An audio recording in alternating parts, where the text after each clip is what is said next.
Ooh. Quick, I Will, mean, send me the even the PDF. chat- Oh, he playing? always turned into a frog. Even the Roll20 pop-out chat plugin is broken somehow.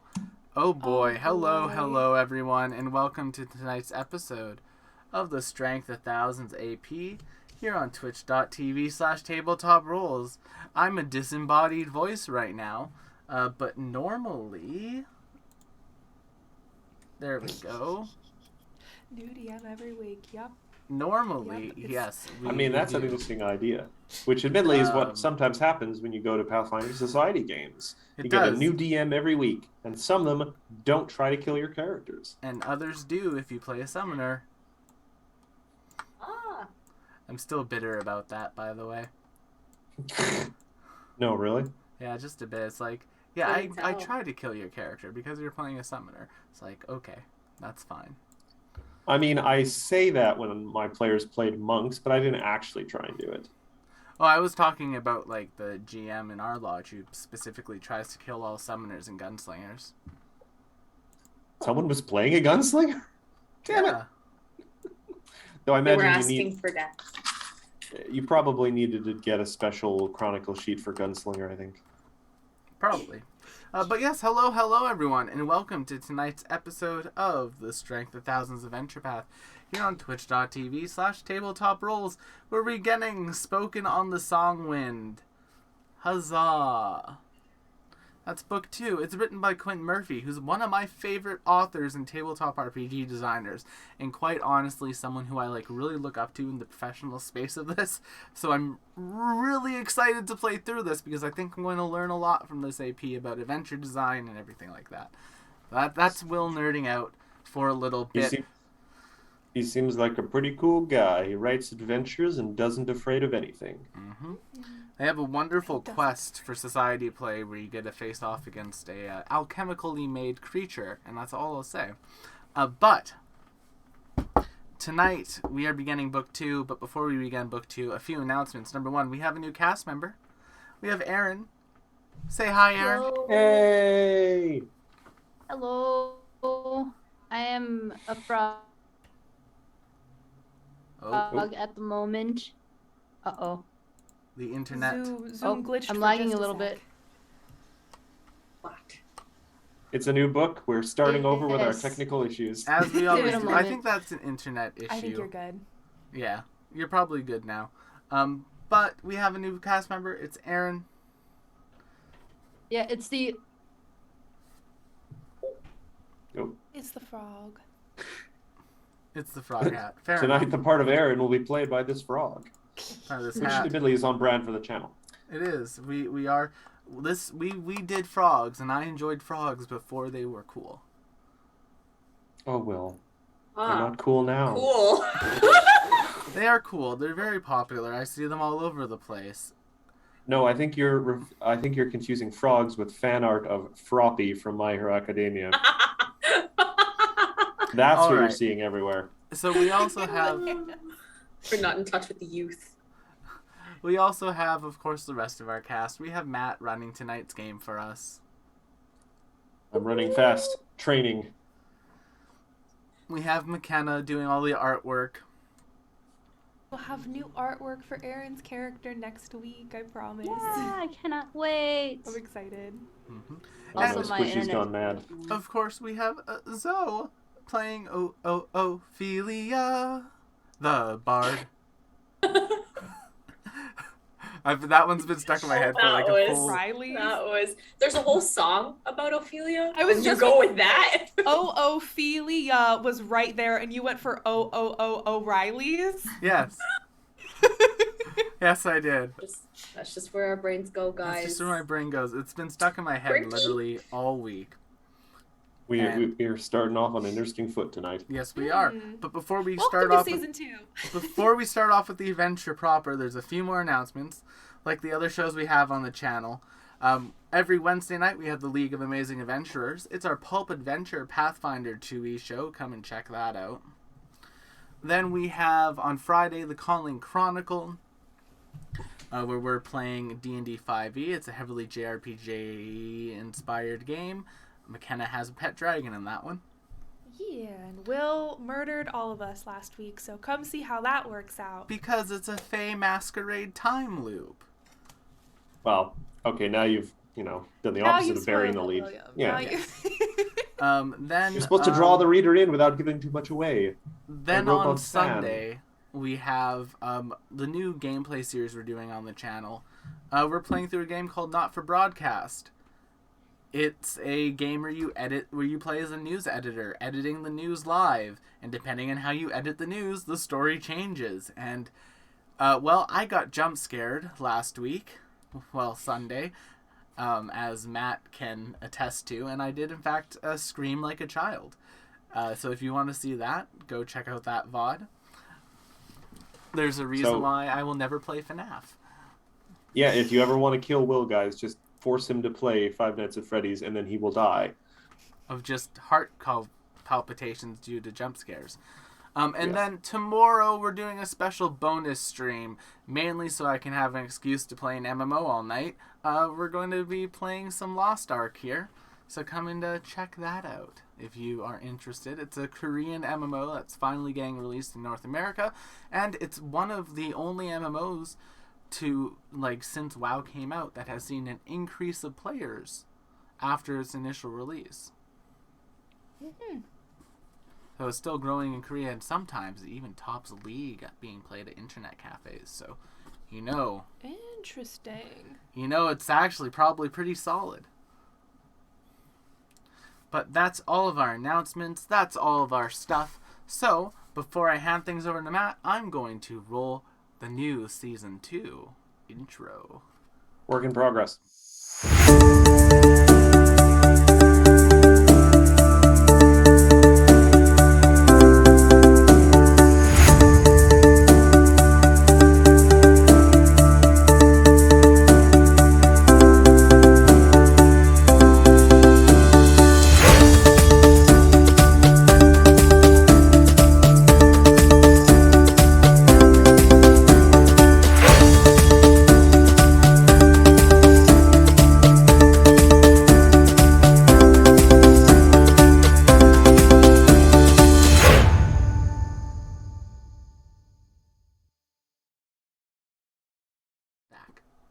All right, Matt, I'll let you do a recap. I'm going to reply to our chat. Well, to recap, we have finished Book 1 of the Strength of Thousands Adventure Path for Pathfinder 2nd Edition, where our magical students dealt with all sorts of crazy shenanigans. I'm not going to go too much in depth because we kind of did that last week. But as we head into Book 2, the students are awaiting the return of one of the more worldly teachers at the school, a teacher... dang it, I even practiced this. Timo? Janatimo. It's okay, God, take your time. I cannot speak. And as a refresher, our students are... McKenna, who are you? Hi, I am playing Avi, the Bat Folk Witch, and she's ready to start her new challenges for, I guess technically not a new school year, but like the next chapter of her schooling. Yeah, metaphorically speaking. Metaphorically. Too. And speaking of metaphors, which are often used in songs, Zoe, who are you playing? Good little segue. I'm Zoe. I go by Zoe's Pose on the internet, and I am playing Ophelia. She is our whisper, elf, bard, and wants to steal everybody's heart and become a pastel pop witch idol. Cute. Nice. And speaking of stealing hearts, which is a thing that occasionally happens in cults, Will, who's your character? Hello, I'm playing Igora, Gamma, and Choco, my little menagerie summoner. I love all the animal companions I'm getting and keeping alive.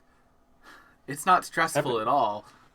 Haven't you been knocked out the most in the party so far? Yes, but to be fair, I am the tank, healer, and DPS, so I'm basically a paladin player in World of Warcraft. I'm It's a not joke. sure you would be necessarily the DPS, but Having fun? let me tell you guys about this new transfer student.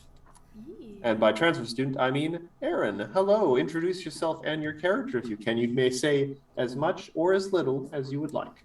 Okay. Hi, I'm Erin. Right now I'm playing, well, myself, I'm playing a frog, but I'm actually a cat folk with a small little mouse companion. Um, and honestly, I'm just here along for the ride. I'm ready to have some fun. I love to cook and just try to, of course, be cute and sleep a lot. So I'm here for it, and especially the sleeping. She literally has the cat feet, Yes.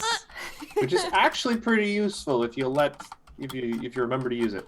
Yes. But anyway, and of course I am Matthew, or Urbanoff in various places on the internet, and I am wrangling this herd of metaphorical cats and now an actual cat.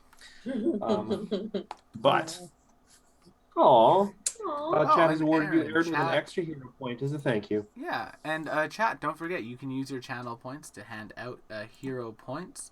But before Or we villain points that I've never actually remembered to use. I'm trying to But- quickly...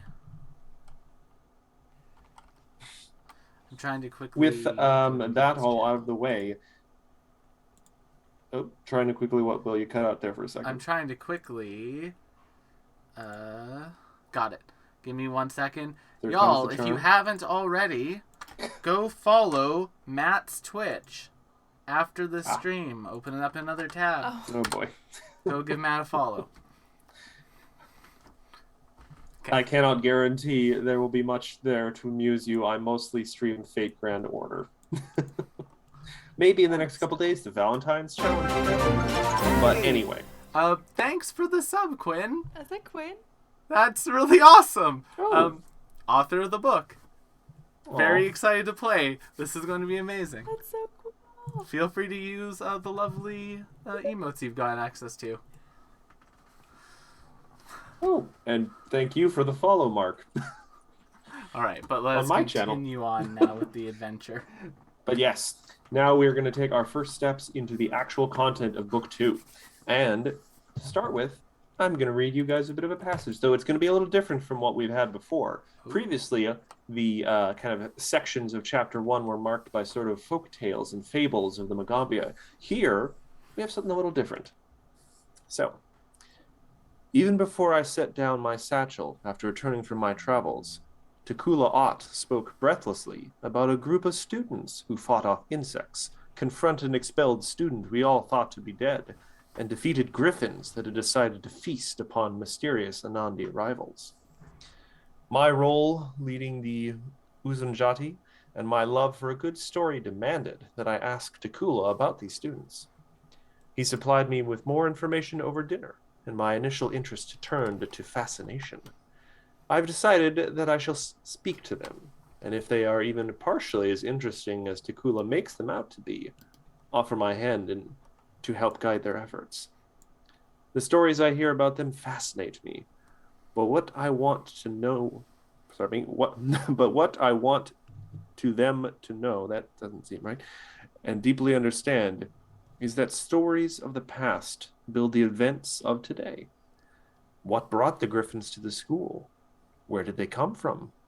Griffins don't normally prey on Anandis. Why do they attack these poor students? For that matter, what attracted the Anandi students here in the first place? We've welcomed them to the school, but it seems wise to understand their motivations and their goals. Getting the students to think about the answers to these questions, to pose their own theories, and then to investigate the truth of the situation is far more important to their education than learning spells or rituals. Let's get them to see what lies beneath, and we can see where that leads together. Chapter 1, The Learned One Returns. All right, so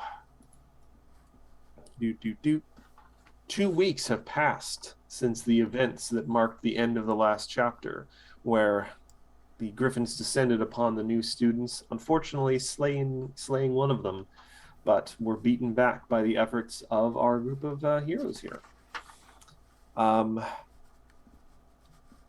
In that time, our dear friend Benji was essentially press ganged by a group of like-minded students at the campus who wanted him to head their specialty club around the campus.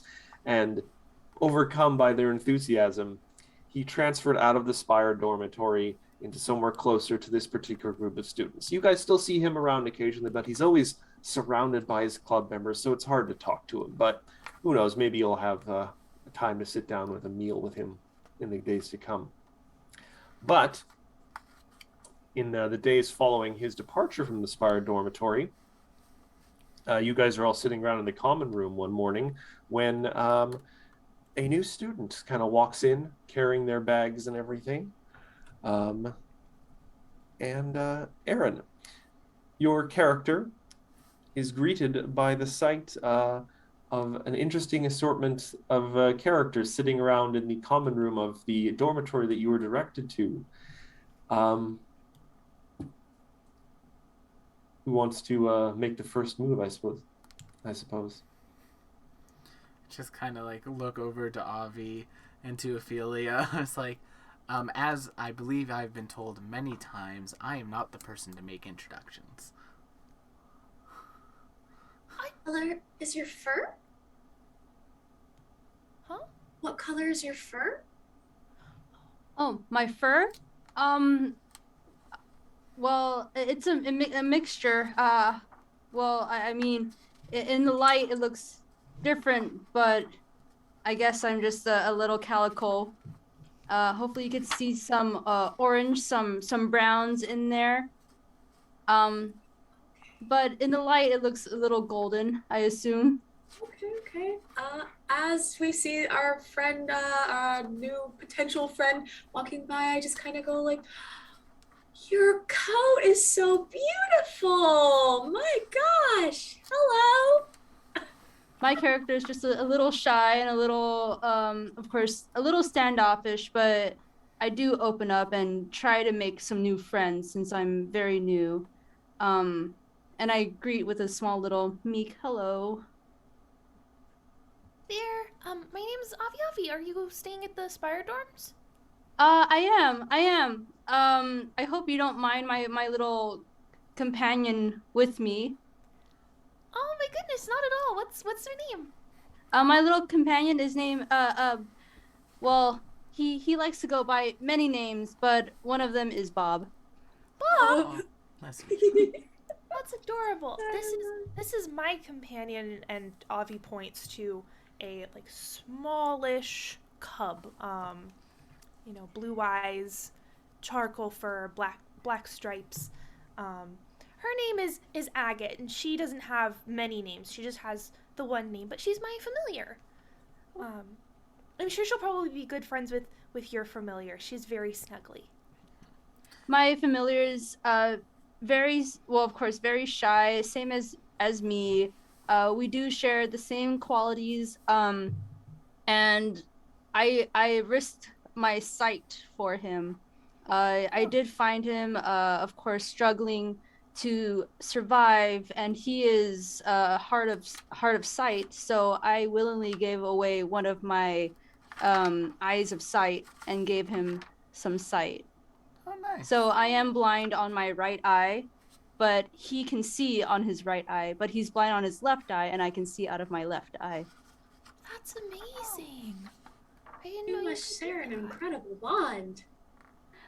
Yes, he of course grooms me, I groom him. He has my back, I have his back, even though my back is bigger than his. We are turning into Well, quite we'd the love to man. have your back too, if you don't mind. Would you like to I sit don't with us for know. breakfast? What are we having for breakfast? I haven't eaten yet. If we go to the cafeteria, the cook Limusiao, she usually puts out like a whole smorgasbord of Oh. of fruits and pastries and bugs if you like bugs. She puts out the best bugs. Gama Ooh. should be back shortly with some plates.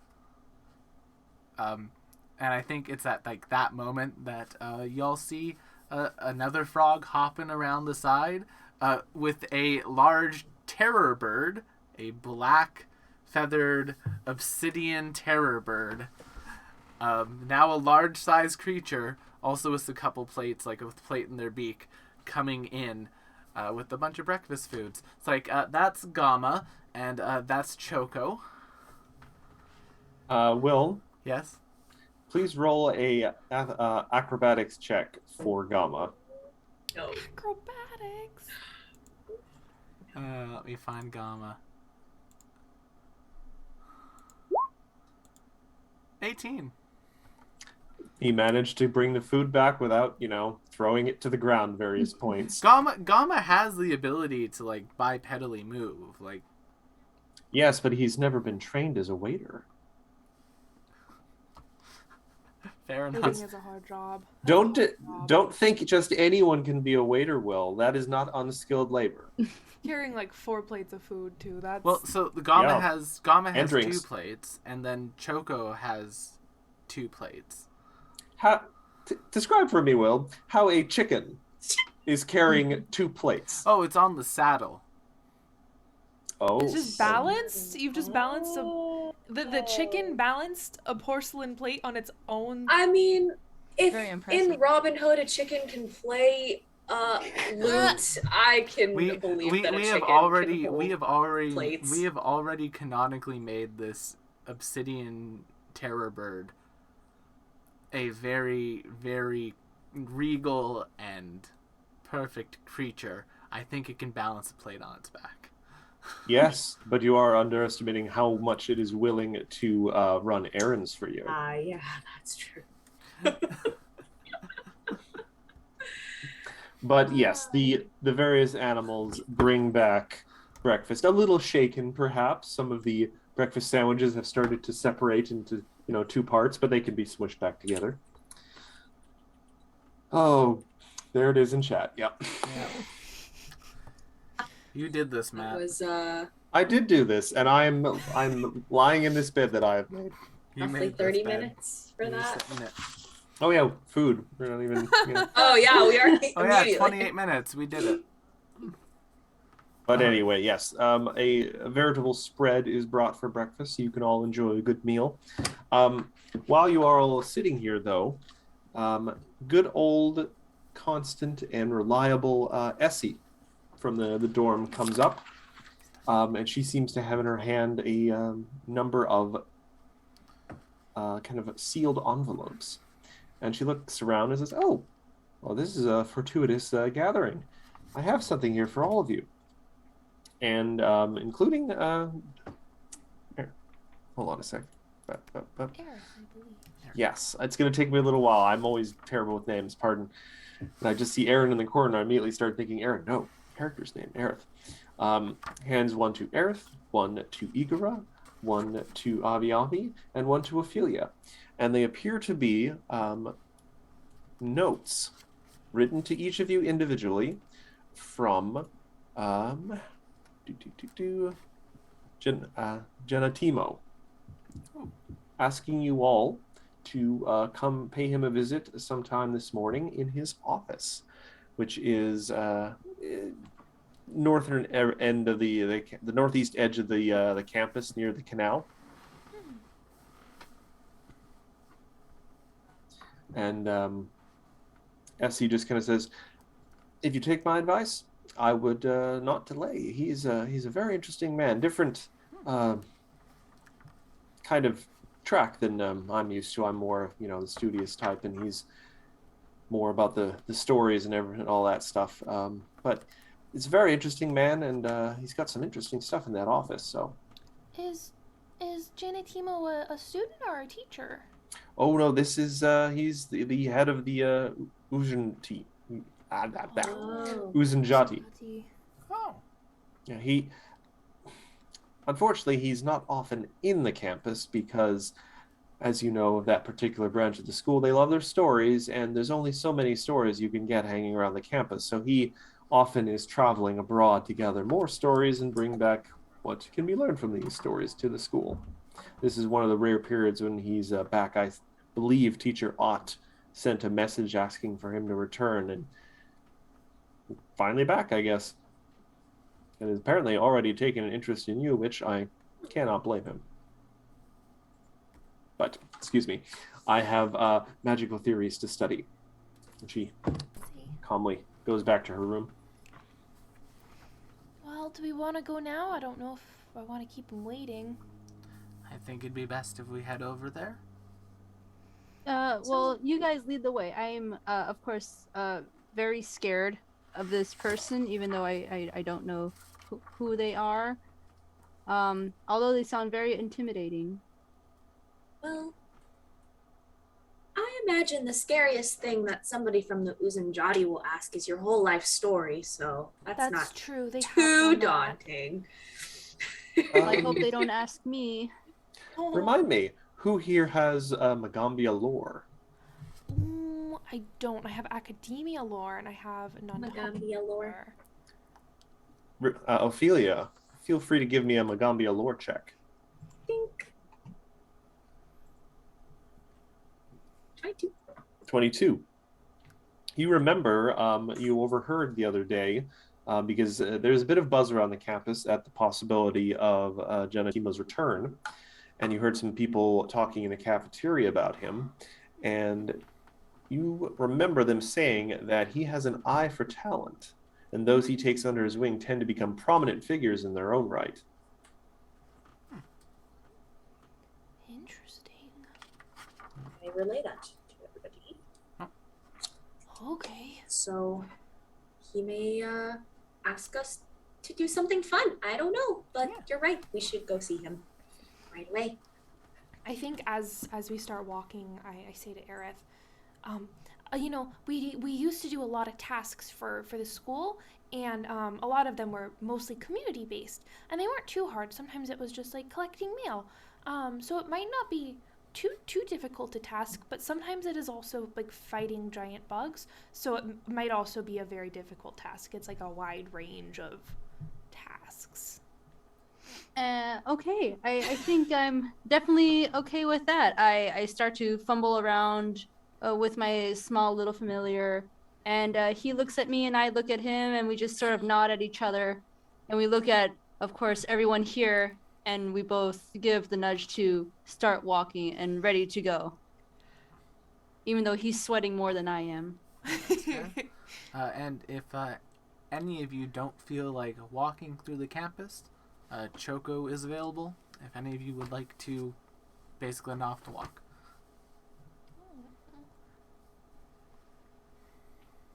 So you guys head to his office? Yes. Okay. Doesn't take you very long to get there. Campus is still not too busy this early in the morning. People are either still having breakfast or already at their very early morning classes. You reach his office, knock on the door, hear almost immediately, yes, please, come in. The furnishings in Teacher Janatimo's office are simple, but the desks and shelves contain many objects and curios, each of which seem as though it has an interesting story to tell. In the center of all these items sits Janatimo himself, learned one and head of the Uzunjati. He actually stands up as you guys enter and extends his arms wide in a greeting. Thank you for taking the time to visit me. Please, have a seat. I am sure there are some interesting tales we can share. And as I'm sure is not surprising to any of you, he basically kind of launches right into it right away and really wants to kind of know the whole story of all the stuff that's been happening to you guys as of late, involved that brought Teacher Ott to request him to come back to the campus. He kind of very carefully takes the time to draw the whole story out of you guys, and will pause at appropriate moments to ask for specifics. He's a good listener. He knows when to let you guys tell your stories, but also when to ask questions without breaking the flow of it, just to draw even more details out of you.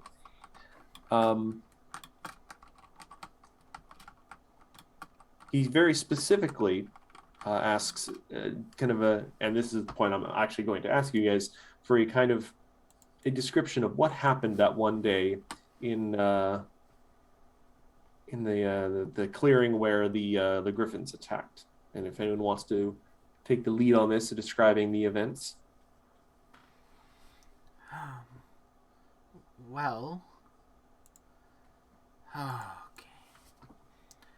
It was the day that we had completed, or the day after, that we had completed mapping out the tunnels that the gremlins and stone ghost and the insects have dug beneath the school. It was a bright sunny day. There was not a cloud in the sky. These Andani, they came onto the campus looking to join the school with a studious look to them. And then there were griffins in the sky. The griffins swooped, and swooping is bad, towards the Adani, collecting one of them. Unfortunately, we weren't able to save them, but after so, we were able to fight them off with very little help from Teacher Ott, because they didn't prepare any attack spells that day. He kind of smiles knowingly and nods a little bit, but doesn't say anything. He's a teacher, not a fighter. That's not his fault. And then once we were done, the Adani were welcome to the school. And, well, we didn't really talk much more about griffins that day.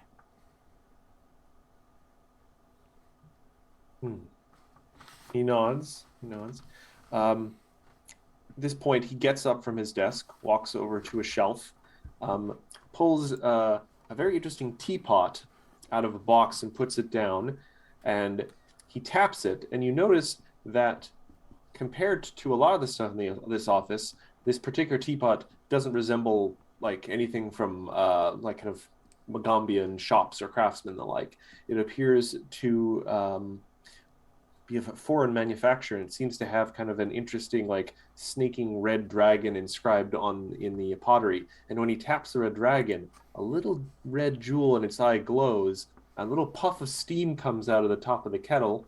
It's like, I think this next pot would be best accompanied by some tea. And he comes and he pours you guys some lovely, subtly sweet tea and passes you each a glass. He is now going to ask you guys some questions. He wants to know what you guys think might be what exactly is going on here. He wants you to speculate on theories regarding what happened. And just, he's not really, in a way, looking for concrete answers here necessarily. You get the impression that this is his way of sort of getting insight into how y'all think. So basically, this is going to be an interesting little, very low stakes kind of challenge. And what he's going to do is he has 4 questions. And for each question, he's going to designate one of you to give a realistic answer, and one person to give a intentionally kind of outlandish answer, just to see where your mind goes. And these will actually involve skill checks. And the skill checks will depend on sort of what kind of track you are giving to the story. If, for instance, if you're going to suggest something to do with animals or nature or something, it will be a nature check. Or if you're going to suggest a magical idea, it's going to be an arcana or occultism. It should be noted that each time the outlandish and the realistic answers will have different DCs of sorts. So, and I will say deception is an option, but I might not necessarily recommend it. But, all right. And what the skill check will depend sort of on what answer you choose to give. So, it doesn't necessarily say otherwise. So I think I get to pick who I'm going to ask these questions for. Yeah. So for the first one, the question is, what drew the griffins to the Magambia? And for this, Avi, he's going to ask you for a realistic answer. And Igora, he's going to ask you for an outlandish answer. Well, I don't know if they were drawn here so much as they were sent here. They had tags on them, and the one that got away seemed to be returning to a rather specific location. So I think somebody sent them here. Maybe someone who's upset with the Magambia, or maybe someone who doesn't like the Anandi very much, but someone. Well, that seems a reasonable explanation with the evidence at hand. I would say that would either be a nature check based on just the nature of griffins, or a society check based on the idea that, this might have been some trained animals. So you may choose one of those if you wish. 22 society. That is a success. Now, Igora, what do you think would be an outlandish answer to this question? Okay, so griffins. They're birds. They're flightful. Okay? But hear me out. They're also animals. Animals are connected to Gozerith.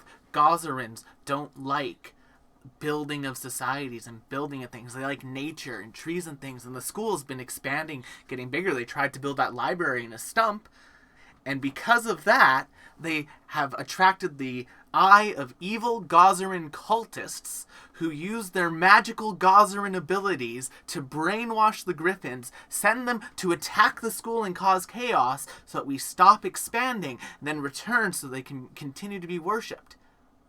As you gesture around, you knock a random spool of red string off the wall. All right, so you know what? Because I think that would be an occultism check, just to do with its. Yeah. So feel free to give me an occultism check. Oh, hey, look at this! It's my -1 in occultism. Ooh woo. Ooh, woo. He kind of looks at you a little bit. I liked your passion. I think that got a little away from you. All right. It's like the History Channel meme except instead of aliens, it's cultists. We're through the looking glass here, people. The hair. He turns to Aerith and Ophelia. And Aerith, he's going to ask the realistic answer for this from you, and the outlandish one from Ophelia. Why were the griffins so hostile? Just a out of character question. Of course, I am a noob at everything. Sure. It's gonna be, I feel like, a very stupid question.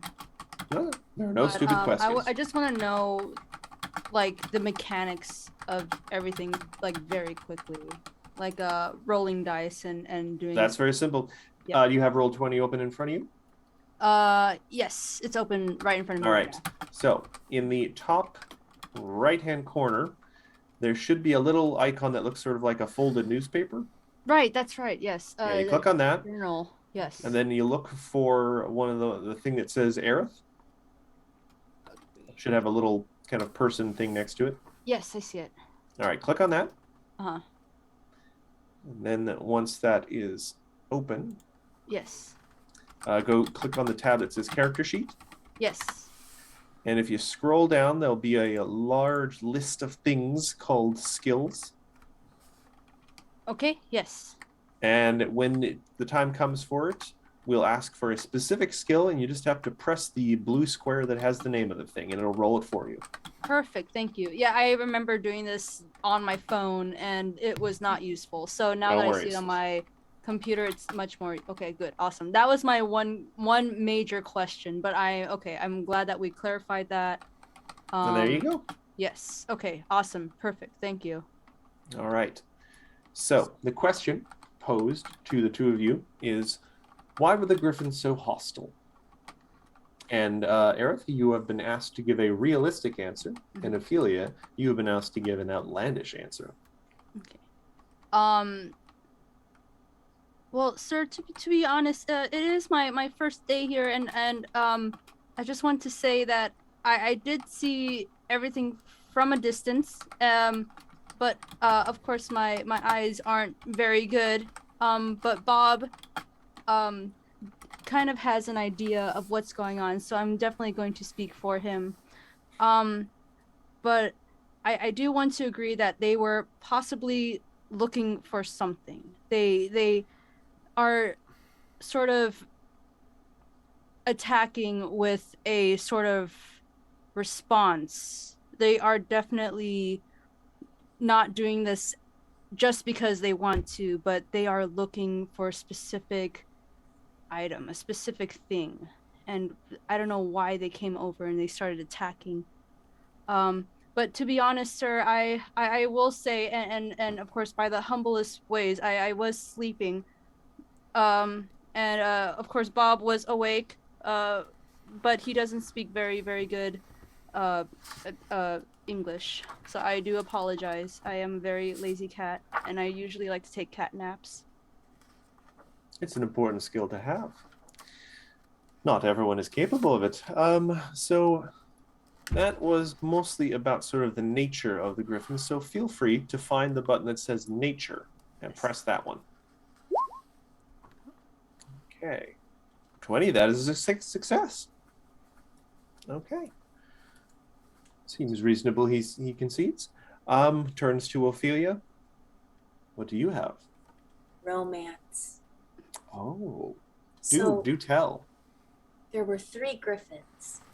And of course, that means that they were in a throuple.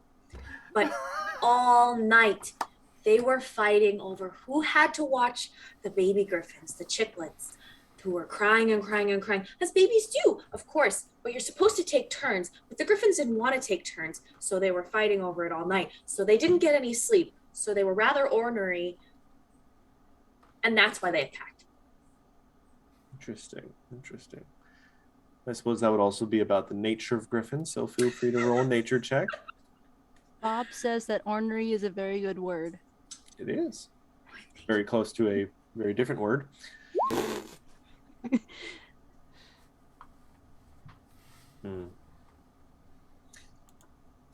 I have not quite heard tales of griffins engaging in such complex relationships, but you never know.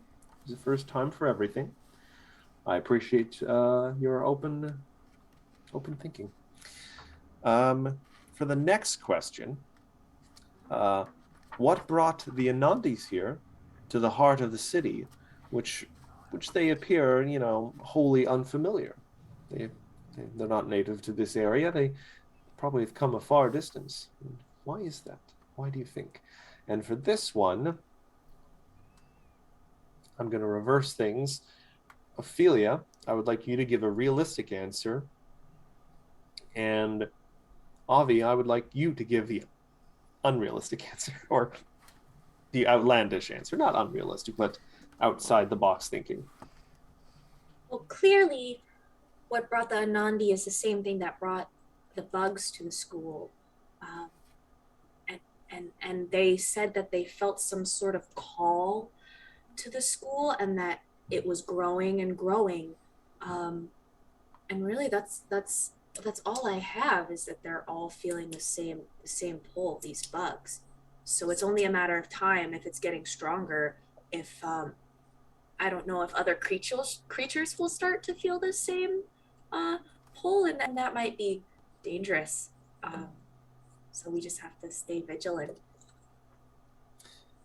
I would say that would either be an Arcana or a Occultism check. There's more about otherworldly, mysterious forces that we don't understand yet. That is a success. Not a critical success, but a success. So, seems a very reasonable explanation. It does draw upon what little facts we have at the moment, so well done. But what do you think, Avi? Avi, who is not the most imaginative person, stammers for a second, then said they clearly came to join Benji's sleight of hand magic club, which is soon to be world renowned, if it is not already. I've heard of this club. It is an interesting new element to the campus. I'd almost say that's maybe a society check, or That's fair. unless you can justify something else. I can't and I won't because I have a decent society. Fair enough. They do live. They in live a in a society. 24. That is a success. Oh, Not by a whole lot, but that's a success. fix that. And for the final question, Igara,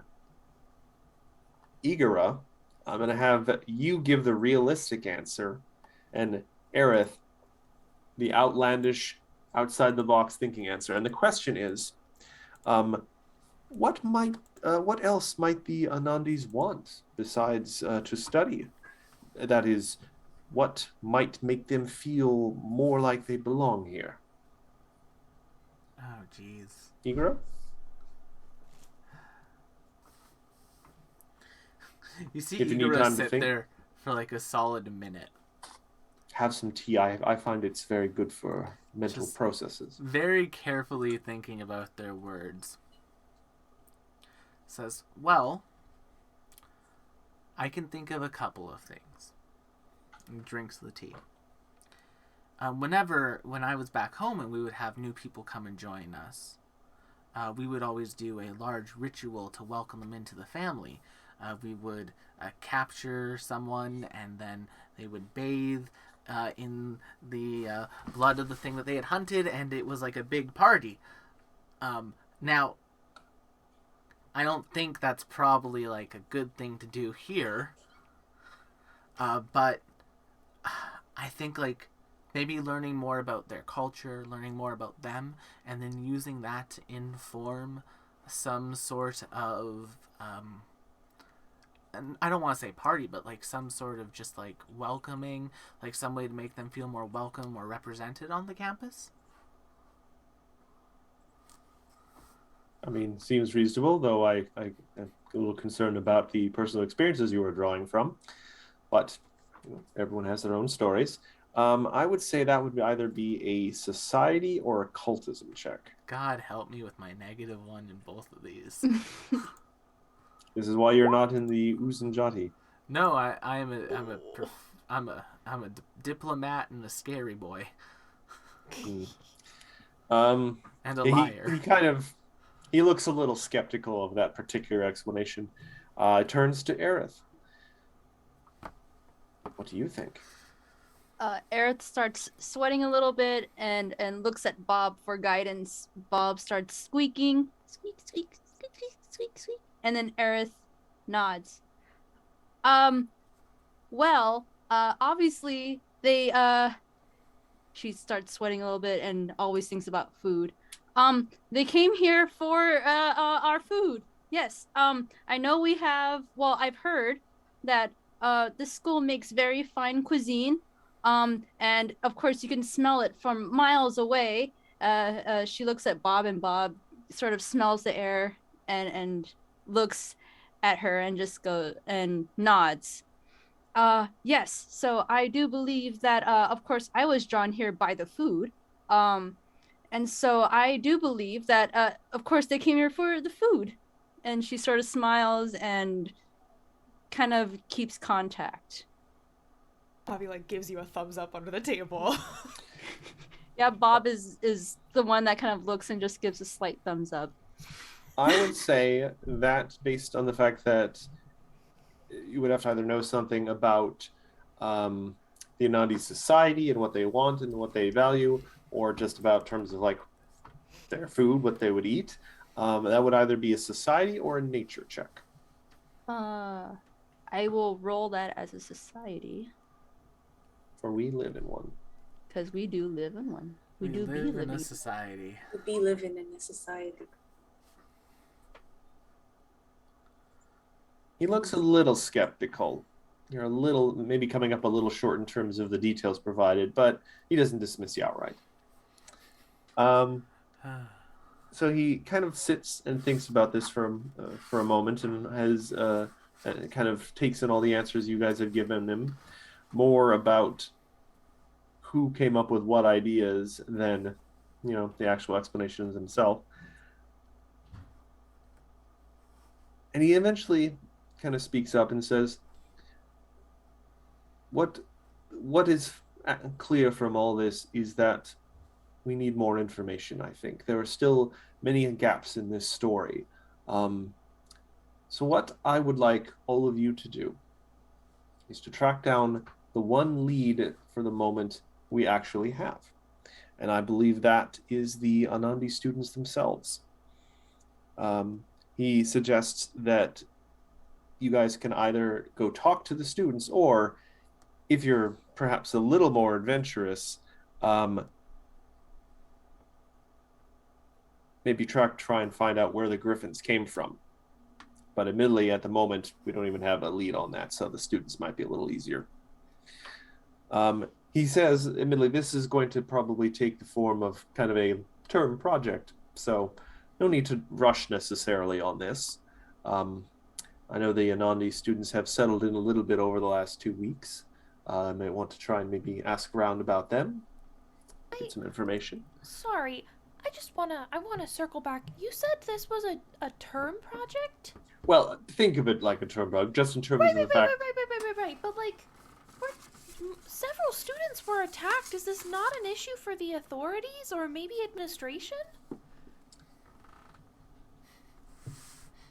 I mean, I am part of the administration. I'm not... Isn't that what's happening here? I suppose. I mean, if you think it delegating to first year students is an appropriate course of action, then I'll trust your judgment. But I just feel like maybe. He reaches out and very gently kind of puts a hand on your hand, like, my dear, I believe you are selling yourself far too short. You have handled a great deal of challenges since arriving at the school. And I believe that all of you, and he takes the time to look at all of you, even you, Aerith.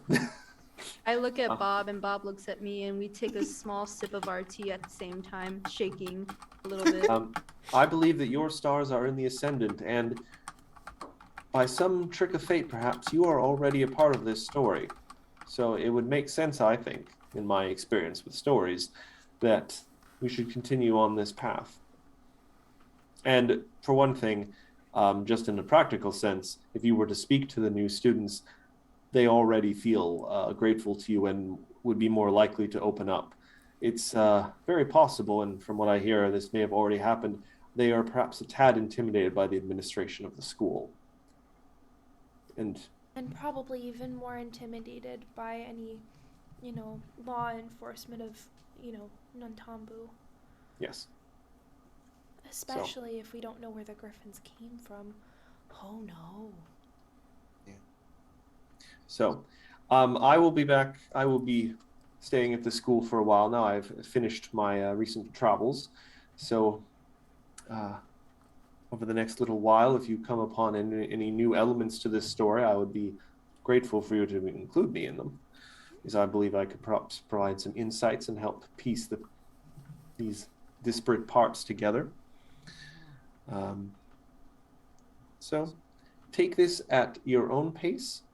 Be careful, be considerate, and be thorough. So let us begin to this is sort of the explanation the book gives to the fact that this chapter is going to be a little more free form. You guys can kind of tackle things a little more at your own pace. You can wander about. Things are a little more open. And he turns now to a box that has been set aside on the sideboard and takes out an item from it, and he presents it to you guys as a thank you for taking the time to tell your stories and to humor him in terms of his interesting question styles. And he gives you guys a crown of the companion. He believes it will help you guys in your investigations. All right, let's Um, see what this does. He's in no hurry to get it back, as he knows that its story will grow the longer you keep it. Holy. Oh, that's expensive. Oh boy. 250 gold piece value. We will not sell this. We will not sell this. We will not sell this and take the gold. It is Stories tell of a forgotten king who once loved his subjects as much as he was willing to give his own life energy for them. Whether true or not, this majestic wooden crown bears elaborate carvings depicting that tale. It's ringed with images of the same kingly figure giving more and more of himself to a throng of needy subjects. While wearing it, you gain a +1 item bonus to diplomacy checks, and it has a 2-action activatable effect. Ooh. Frequency once per day. You bow to an ally within 30 feet, creating a magical bond between the two of you. You cast Shield Other, targeting the ally. The link remains even if you move more than 30 feet away from them. At the end of the spell's duration, your ally recovers 48 hit points, and you recover half of what they recover. Ooh. Might be good on Ophelia with all the diplomacy checks. Yeah, you're buffing. Okay. Or well, it'll be No, fine. it's all good. Put it on Igara. Cause like I Frog can King, Frog King. I can Frog kind of King, cheese King. this item a little bit Mm-hmm. because of the way summoner mechanics work. And give it to Gamma. Well, I can give it to myself, but I can bow to Gamma and effectively use that to heal myself Mm-hmm. because we share a hit point pool. All And right, it also effectively lets Gamma take half the damage. Interesting. So basically, If that's your okay. meeting with the teacher is done, and he seems to have stuff he needs to take care of, so he very politely shuffles you guys out of his office.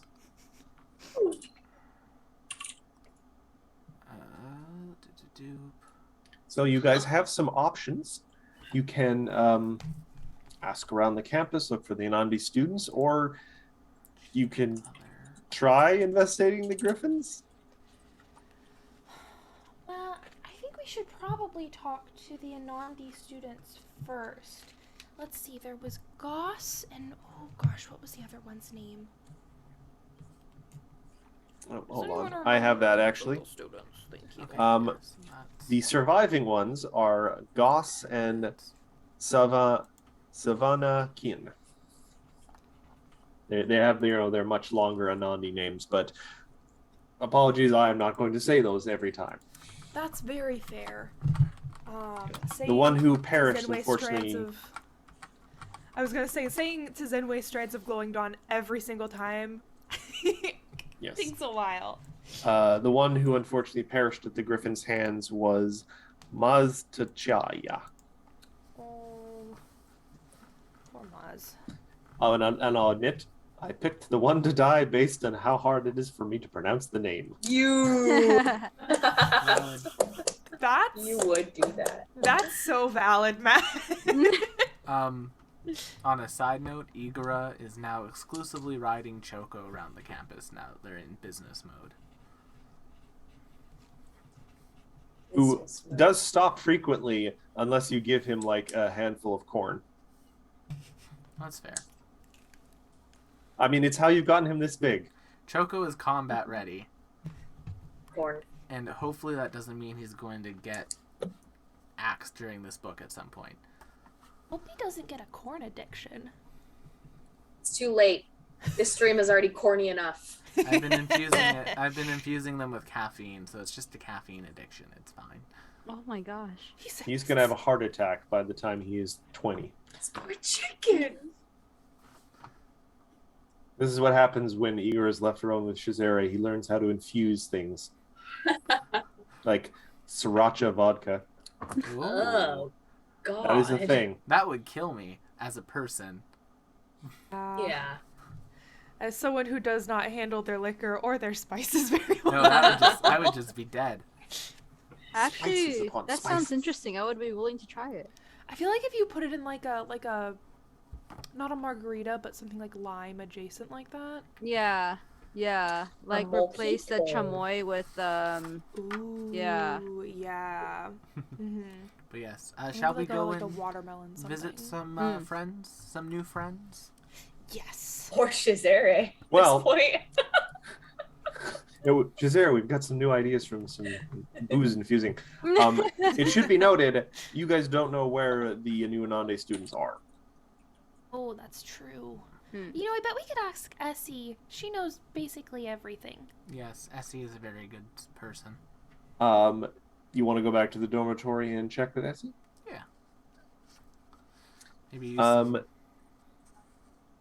You do return to the dormitory, but unfortunately you find a kind of magical barrier over Essie's door that says soundproof, studying. Yeah. Go away, Shazere. I have the message cantrip prepared today. You know what? I do. It might be soundproof, but I don't know if it's message proof. So I'm gonna just shoot her a little message and say, "Hey Essie, it's Avi. Do you have a minute?" You have reached the magical message of Essie. I'm currently studying right now or conducting some other form of important schoolwork that cannot be disturbed. Please feel free to allow my door to absorb a note. You just see Igora take a note, attach it to door. Igora studies with Essie regularly, so like Igora understands the process for this. It's like, need help with end of term project. Would be very thankful and vouch for you if any teachers ask about TA opportunities. Period. Igora note.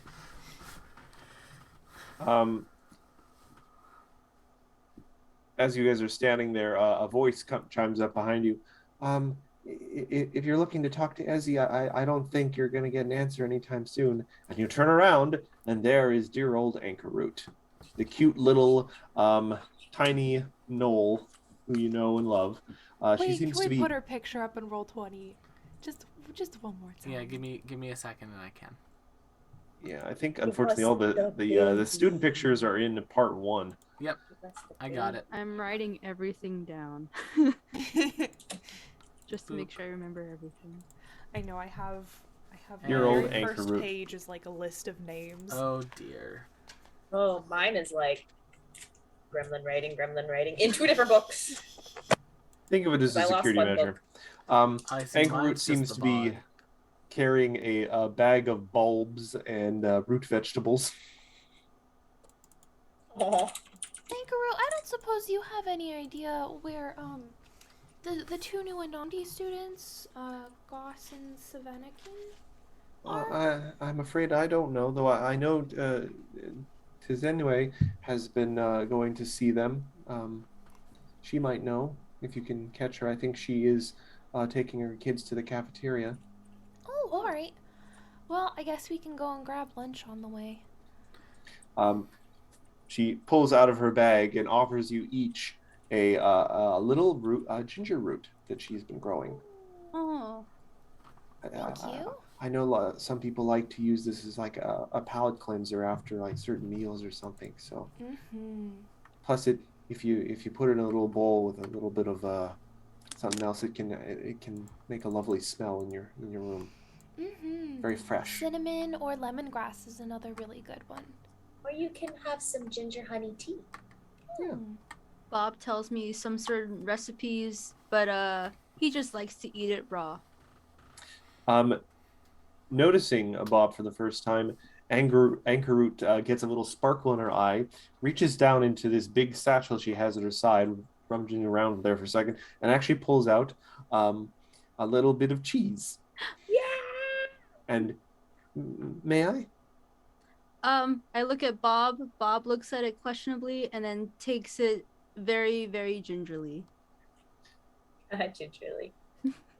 I always try and make sure I have a variety of snacks for animals in my bags. I hope we get to know each other better. She says directly to Bob.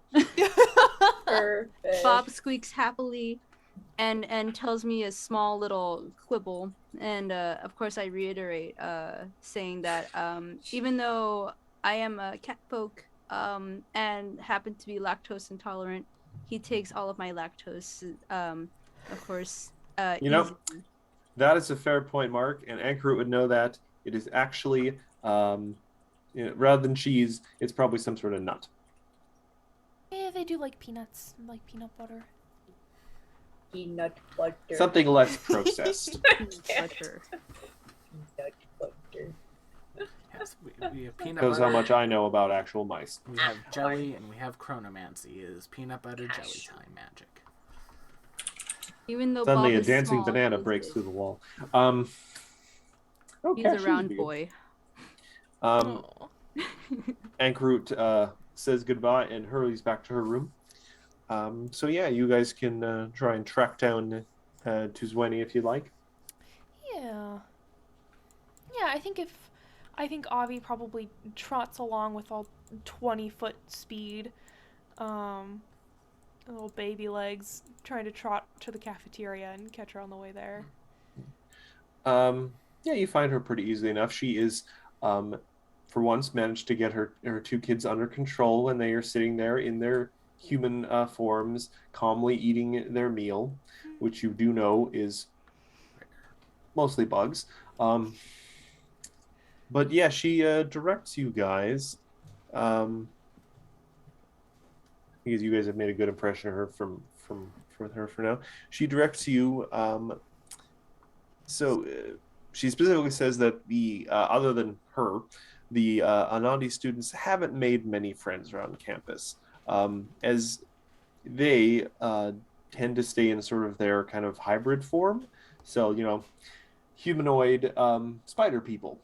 And this unfortunately does tend to unsettle some of the classmates. No one is outright hostile or prejudiced towards them, but Anandi are not a common sight in that they're in more natural forms, and so people are a little hesitant to kind of get close and get to know them.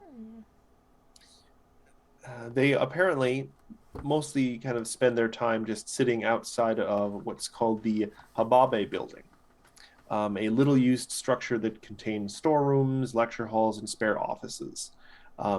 Apparently, Tizwane has come upon them sitting on the steps there, out on the stoop, discussing like magical theory, well past like sundown. So she says, if you don't want to go, barging into their dorm rooms, that would probably be the place to look for them. Hey, well, thank you to Zenway. As you're sitting there, one of her kids starts flinging like possibly little candied flies at their sibling and like, don't you start, and she gets into it with her kids. Igora, like, yeah, just candy flies. I remember those days. I told you could have those as a treat, and if you're gonna waste them, you're not gonna get them again. Oh. Mom. But yeah, so you guys have a possible location to check out. All right, shall we head there then? Yes, let's head over. All right. By the time this all happens, it's getting later in the afternoon. The sun is slowly starting to dip towards the horizon. It's been kind of a cloudy day, but I'll just read the block text here. The lecture hall is dark for the evening. We're just going to skip ahead to the evening. But the front steps are illuminated by a lantern on a log between several soft clumps of brush. The stairs up to the lecture hall are flanked by two clay statues of stout masked figures holding swords. Although the lecture hall entrance atop the stairs is a grand double door, it's not the building's only visible entrance. A smaller door behind the stairs is just illuminated by the lantern's light. And actually, we do have a map for this building, so I'm going to switch to that. And I will switch to the map later. We have a lot more maps now. Yes, I do need to put people onto this map, though, now, don't I? I think I can click and drag myself. Let's put Avi. Let's make sure Avi has Or sight. maybe not, because the whole screen is black. Mine too. And I'm going to remove there one we of go. these And there I these spiders. Oh, Oh. He's that's so dead. sad. Ophelia Oh, has vision. He's dead, Jim. Igara. They're so cute. And then My screen placeholder is token still showing for black. Aerith. That's because you are not on the map and thus cannot see through the dramatic lighting. Yes, give me Ah. 1 moment and you will be put onto the map. I just need to find the token. Technically, there isn't one yet. Oh no, I'm grabbing one of You want me to the- drop it on? I've got her character sheet open. Nah, I got it. I just grabbed one of the placeholder. I just grabbed one of the Ah. catfolk tokens that you get when you buy books on Roll20. But can you assign it to her so she can see stuff? Yes, I can. Okay. All right. Vision.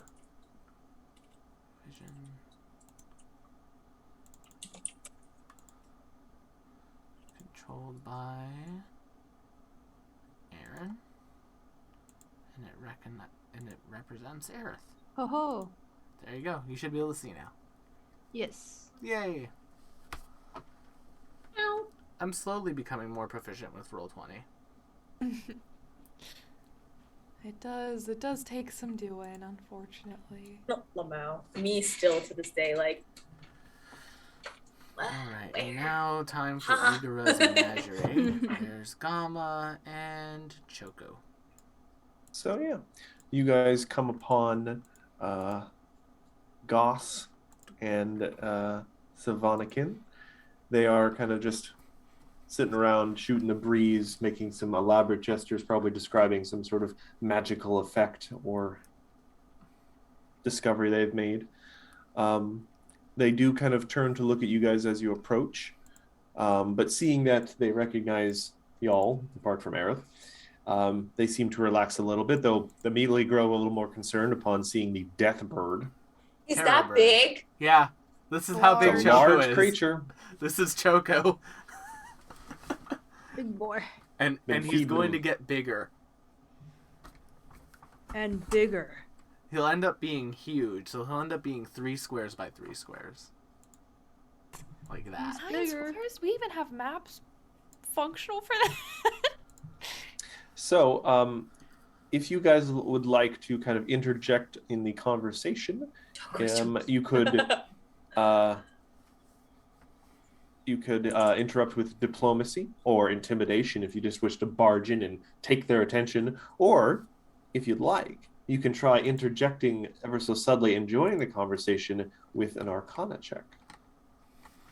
So, diplomacy, intimidation, which you guys have had great success with before, or Arcana, or another skill if you can justify it to me. Are we all making checks, or are we sending a face to talk? DM. I mean, I can jump in there with diplomacy or intimidation, whichever we prefer. Diplomacy, I please. don't think we want to intimidate them. They've Ah. already lost their friend. That's very fair. Alright. Well, we got this crown. Yeah, Igor will kind of jump in and be like, hey, do you guys have a minute? We want to talk to you about our end-of-term project, and it kind of involves y'all. Hero pointing that. There we There go. we go. Better. That is a success. So yeah, they seem more than willing to talk. They do have some pre-programmed answers here for sort of questions. So, what questions might you pose these students? Well, I guess we wanted to ask you about why you wanted to come to the Magambia in the first place. That's probably a good place to start. They both kind of look at each other for a moment, and Goss kind of speaks up. We are not sure. We felt the call of magic and knew that this was the place that had the most to teach us about it. All right. It is difficult to put into words. I I understand. We're also trying to gather information about, and I'm sorry to bring this up, but the griffins? They do kind of tense up a little bit at the memory, and Goss actually goes and puts a reassuring hand on his friend's shoulder. I'm afraid we couldn't really say why we were attacked. Yeah, that to be honest, it was possibly the most terrifying moment of our lives, and we are grateful that you were there. We owe you a great debt. We've seen griffins before in passing in a market once, um, but not those griffins. They were very distinctive in their look. It's perhaps it might not be difficult to find out where they are from. You said you saw griffins in the market? Well, many years ago we were passing through a market far from here. So not in Nantambu. No, we've never been to Nantambo before. Understandable. No, we were only wondering because, we saw the one fly off in a specific direction and it had a tag on it, so it belonged to someone, but I don't know who would do such a thing or where we would go about finding them. I'm afraid we are as lost as you are, Felice. It is all still a little overwhelming to think about. Of course. We thought that would be a joyous day of finding what was calling us here and the opening of a whole new world of understanding of magic. But it went a very different way.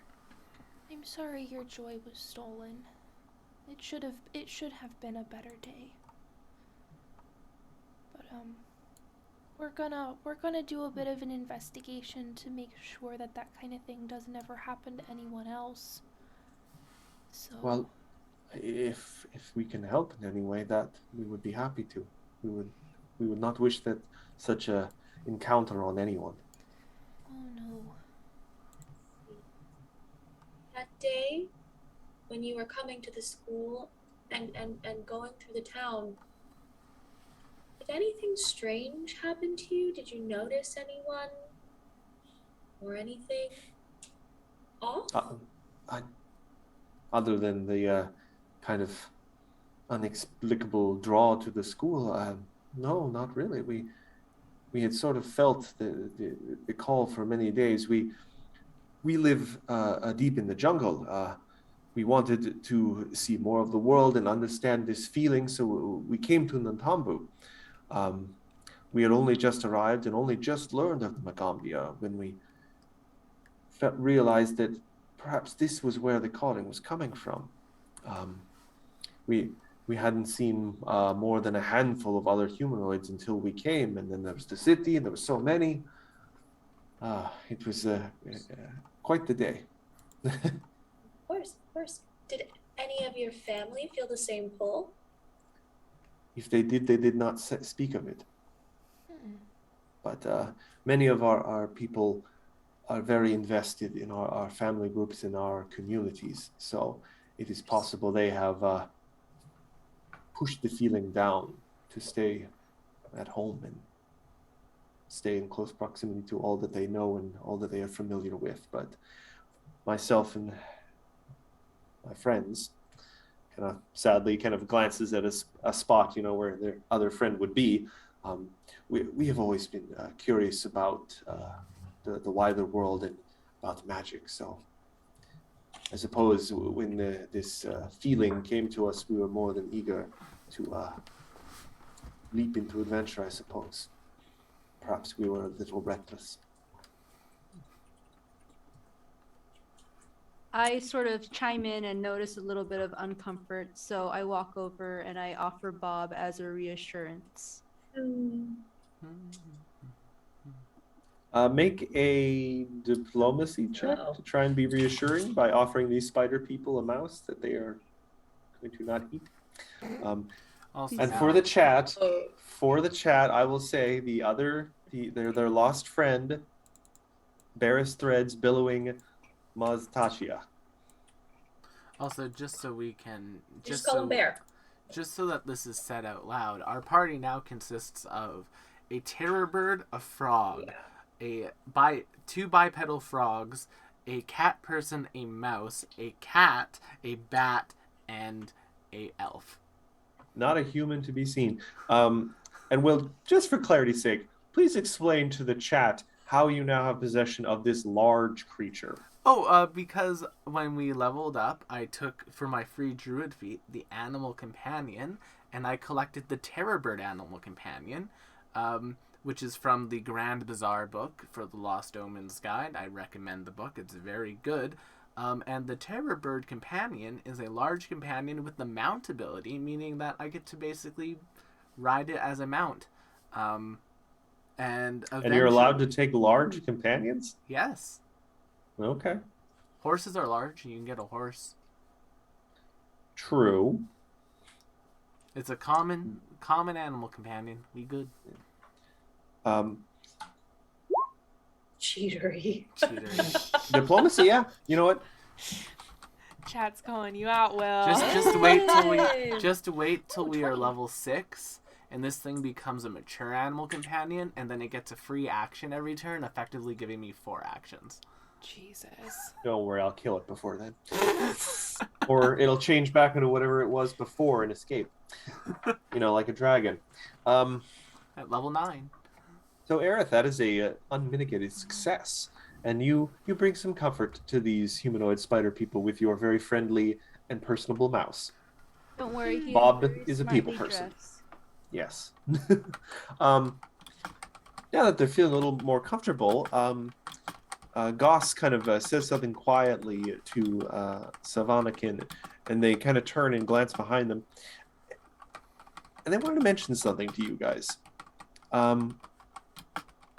They tried to mention this to the faculty about this, but a few times when they've been sitting out here just chatting, they've been getting kind of a strange feeling from the building here, and occasional noises like late at night.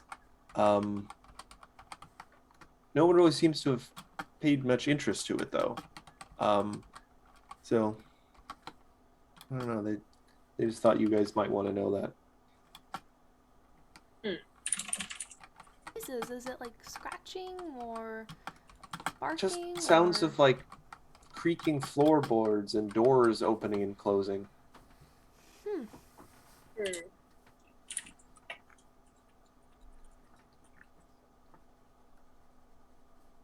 Should we go check it out?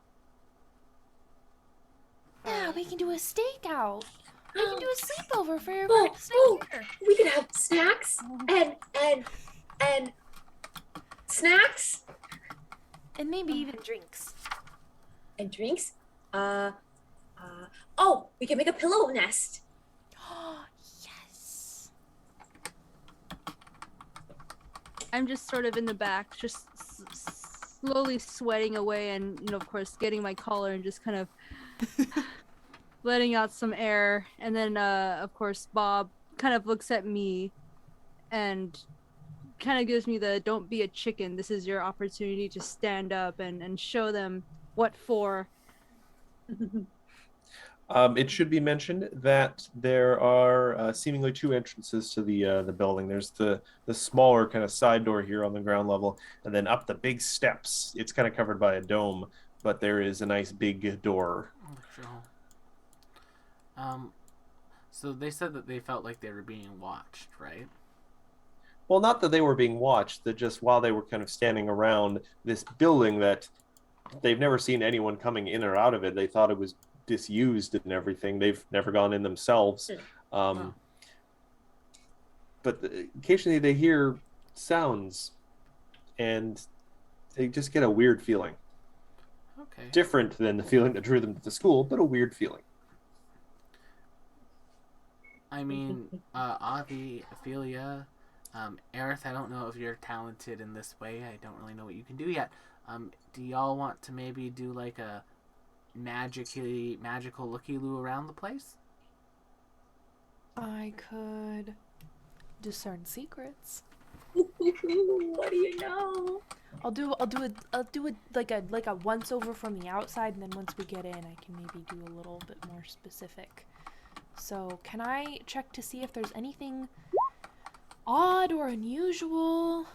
Anything immediately apparent from the outside of the building? One thing you just do notice. Actually, well, just give me a perception check first. For sure, for sure. Yeah. I would like to also Don't crit hear fail, don't what's crit there with my very keen whisper elf ears. Okay. And my team will all do perception checks. Aerith, if you'd like to do a perception I'm not check, it's a hearing little anything. higher up and to the right on your character sheet. Shoko. Gamma. Right. God, I have so much rolling to do with this character. So you have hit points, conditions, and then perception and initiative is right next There to you it. go. You were distracted by, a bee or something. Oh, As ignore that second There we perception. go, That was roll Ivora. 20 lagging. So Avi, one thing you do note that's just strikes you as a tad odd. That's While the odd. rest of the building seems nicely sealed up and everything, there's a window a little like higher up or something that's just kind of hanging open.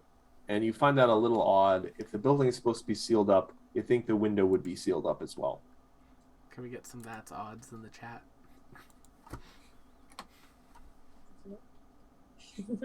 I'll point that out to the group just to do my due diligence. All right, do we want to have a little look around inside? How tall is that window? The window is pretty high up. Could we use that ladder that we had used, but we borrowed before? I mean, I don't think you have it on you. We have a bag of holding. Yeah, but we is there can a use ladder the in door. it? We're civilized people. Oh, that's true, and maybe there will be clues in All right. So Igra, you approach the door. I do. And as you do, you wander up to the door. I need Avi, Aerith, and Ophelia to give me a perception check real quick. Ruh-roh. Ruh-roh. Uh-oh! That's a nat one. Well, That Oh wasn't- no! that's okay. That's No! okay. That's okay because everyone hears something, but only Ophelia notices where the sound is coming from. As the moment Igor approaches the door, there is a sudden sound of stone grinding on stone, and everyone kind of looks up like, "What the heck is that?" But Stone Ophelia, ghost? Ophelia happened to be looking in just the right direction, and you see one of these statues that flank the steps of the front steps. Its head turns 180 degrees and looks at Igora, and then it just kind of like shakes a little bit, and suddenly all this dust kind of comes off of it, and it starts moving its arms, and then its legs come to life, and it turns. And we're gonna have to roll initiative. Oh my gosh, get these Anandi out of here. These poor things. Yeah, I think Avi immediately is like, you two should leave. I'm gonna squash me some bugs. Oh, that's a 12. Oof, that was bad. I got 13. The terracotta soldier. Oh, I'm dead. Fuck. What'd you do? Terracotta soldiers are scary. Initiative. Yes. If so you like, click I will on- handle it for you. If you click on your little cat token, the initiative button is right next to the perception button. Well, Me. I'll take care of it. Initiative. Ooh. Oh, Aaron. You need to go Goodness. first. All right. And I am just gonna roll. True, chat. Very, very true.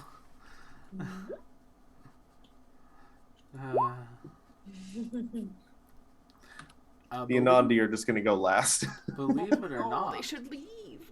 They should McKenna and Matt, both of you had faced a reskinned terracotta soldier earlier on in the League of Amazing Adventurers. Interesting. Care to regale us? All as to right, what so encounter I'm that going was? to descending. All right, So, Aerith, you are actually up first. You see this statue come to life, and though it hasn't technically done anything yet, it seems to be aggressive in its posture, and also it should not be coming to life necessarily. Like, what the heck is going on here? So, what would you like to do? I sort of make eye contact with it and accidentally do so, and I start definitely, of course, S-ing it. But I would like to. Would you like to cast a spell? Would you like to move? I would love to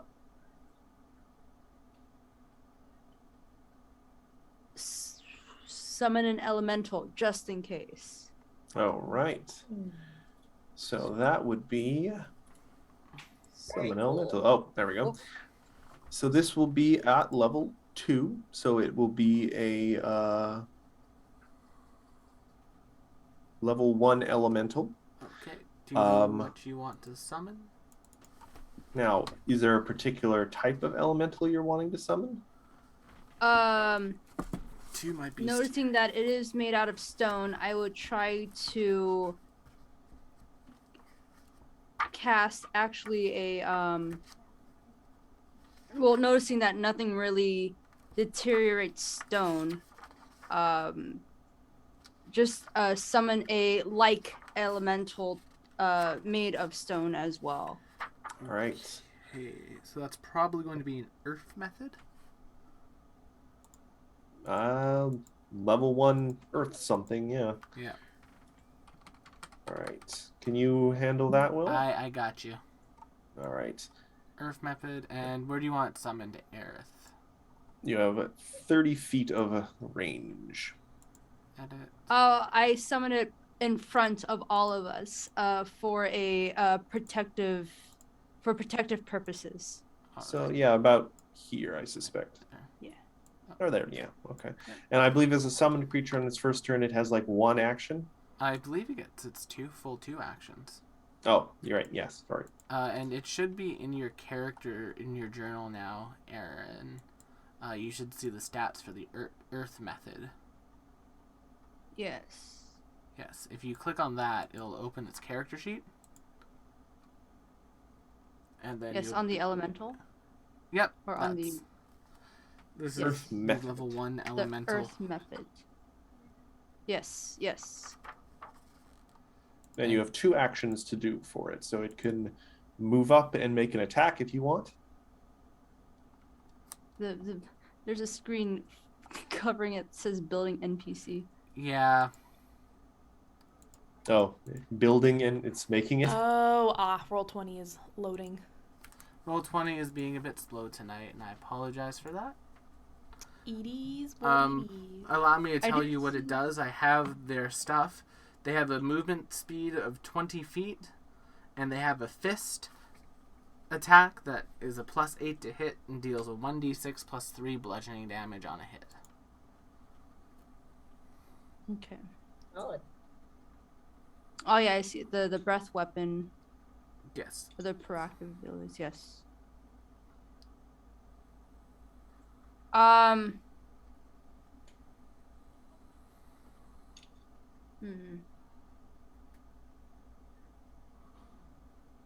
I would think that striking first, even though we don't know what we're up against, I just sort of move it a bit forward if it's possible. Oh yeah.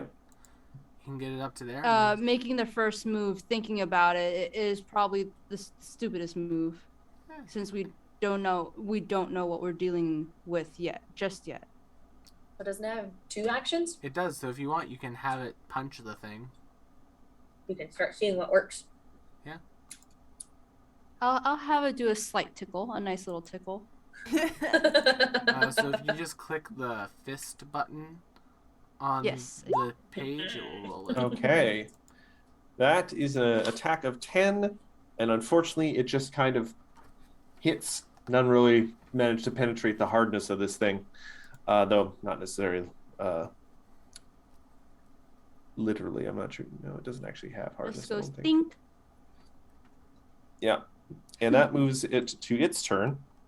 It is going to slowly, with the grinding of stone on stone, turn to look at this thing that has just appeared out of nowhere and attacked it.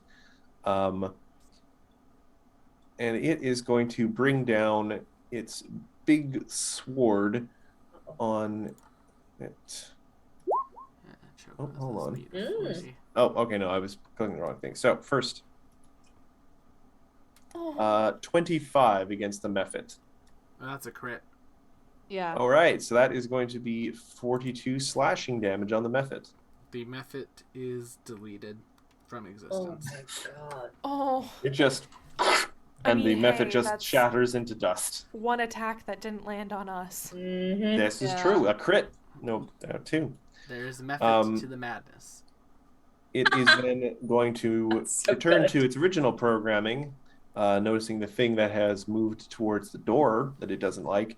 It is going to move up, and it is going to strike, I guess, the bird because it's the biggest target. Igora bird. Which who's it hitting? It's hitting the bird. Okay. 18. That will just hit. 22 slashing damage on the bird. Still standing. All right, that brings us to Bird's Ophelia, almost dead and already. Igor, you're up next. 5, 10, 15, 20, 25, 30. I'm gonna move in front. Wait, I don't think I can. Nope, I Move or can't. move? I want to do a sound burst like here. Why is my pinging not working?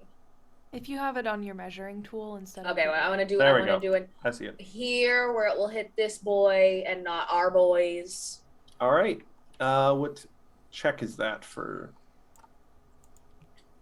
Reflex or fort? That is a fort. Oh, that is a fort save. All right. It rolls a 29. Oh, That is a success or a critical success? versus success. No, it'll take Okay. half. So So roll them spell so we can get at least the half the damage. Oh, are you gonna go?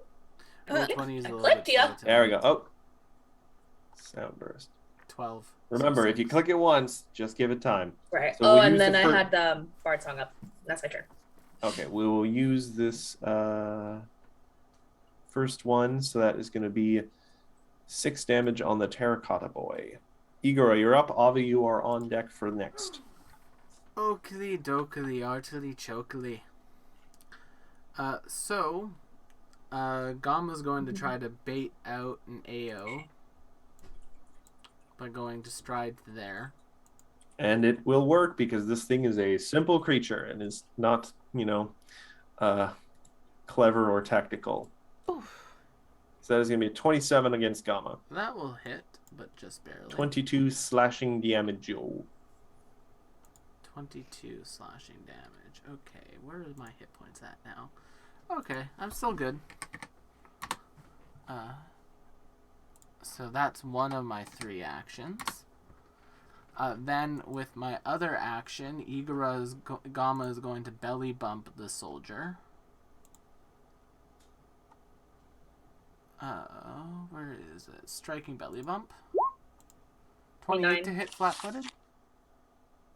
28. 29. Flat-foot. 29. 29 with flat-footed. Bard Song. That will hit, but not crit. All right, 8 points of sonic damage. Okay. It is not immune to sonic damage, it seems. Thank goodness. That's what we like to hear.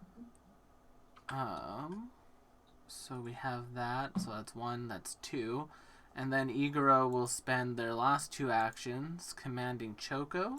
Their last action, commanding Choco to give Choco 2 actions, which Choco is going to use to beak him.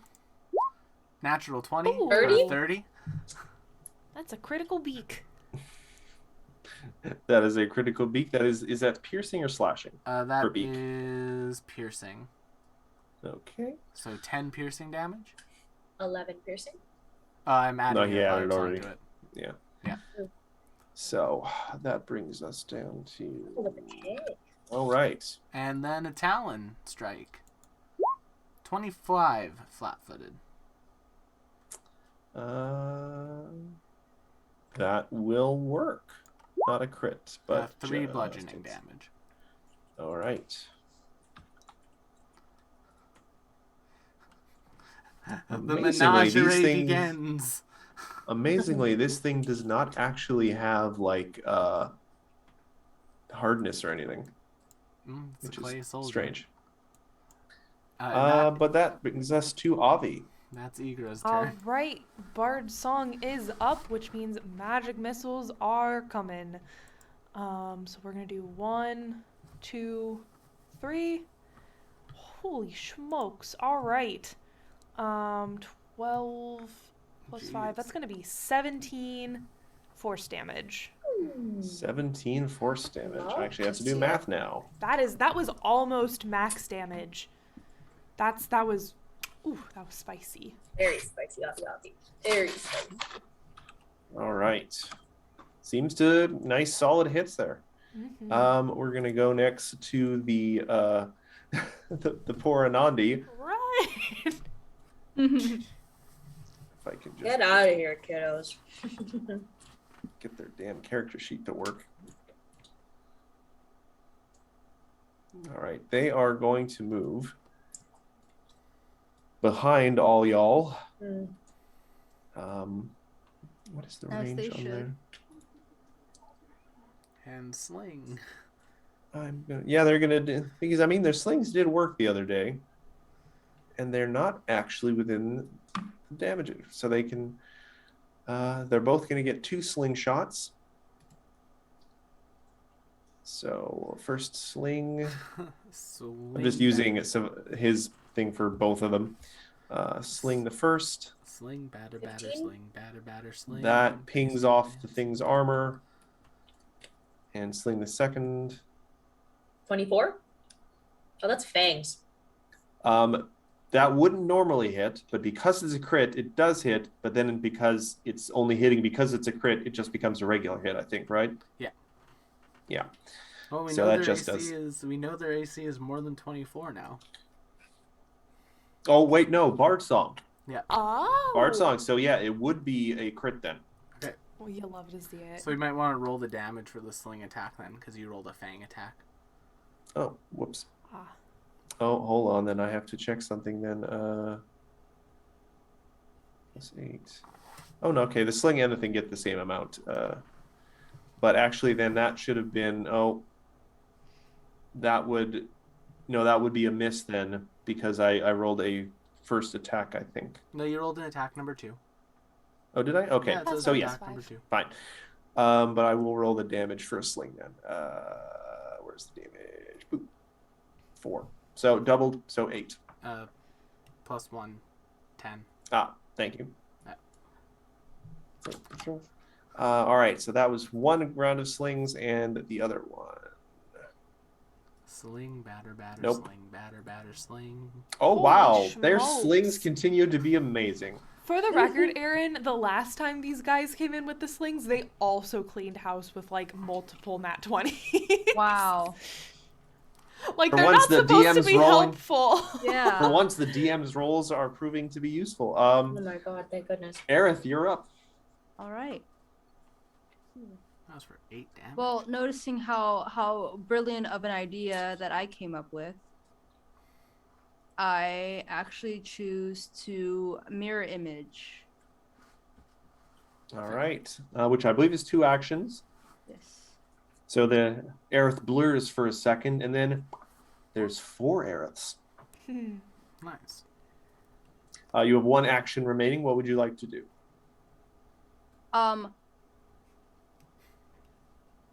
I would also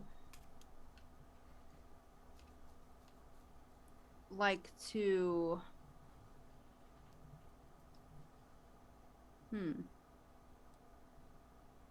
perform curses. a magic missile. A single magic missile blot. All right, so that will be 3. 3 force damage thanks to Bard Song. Now,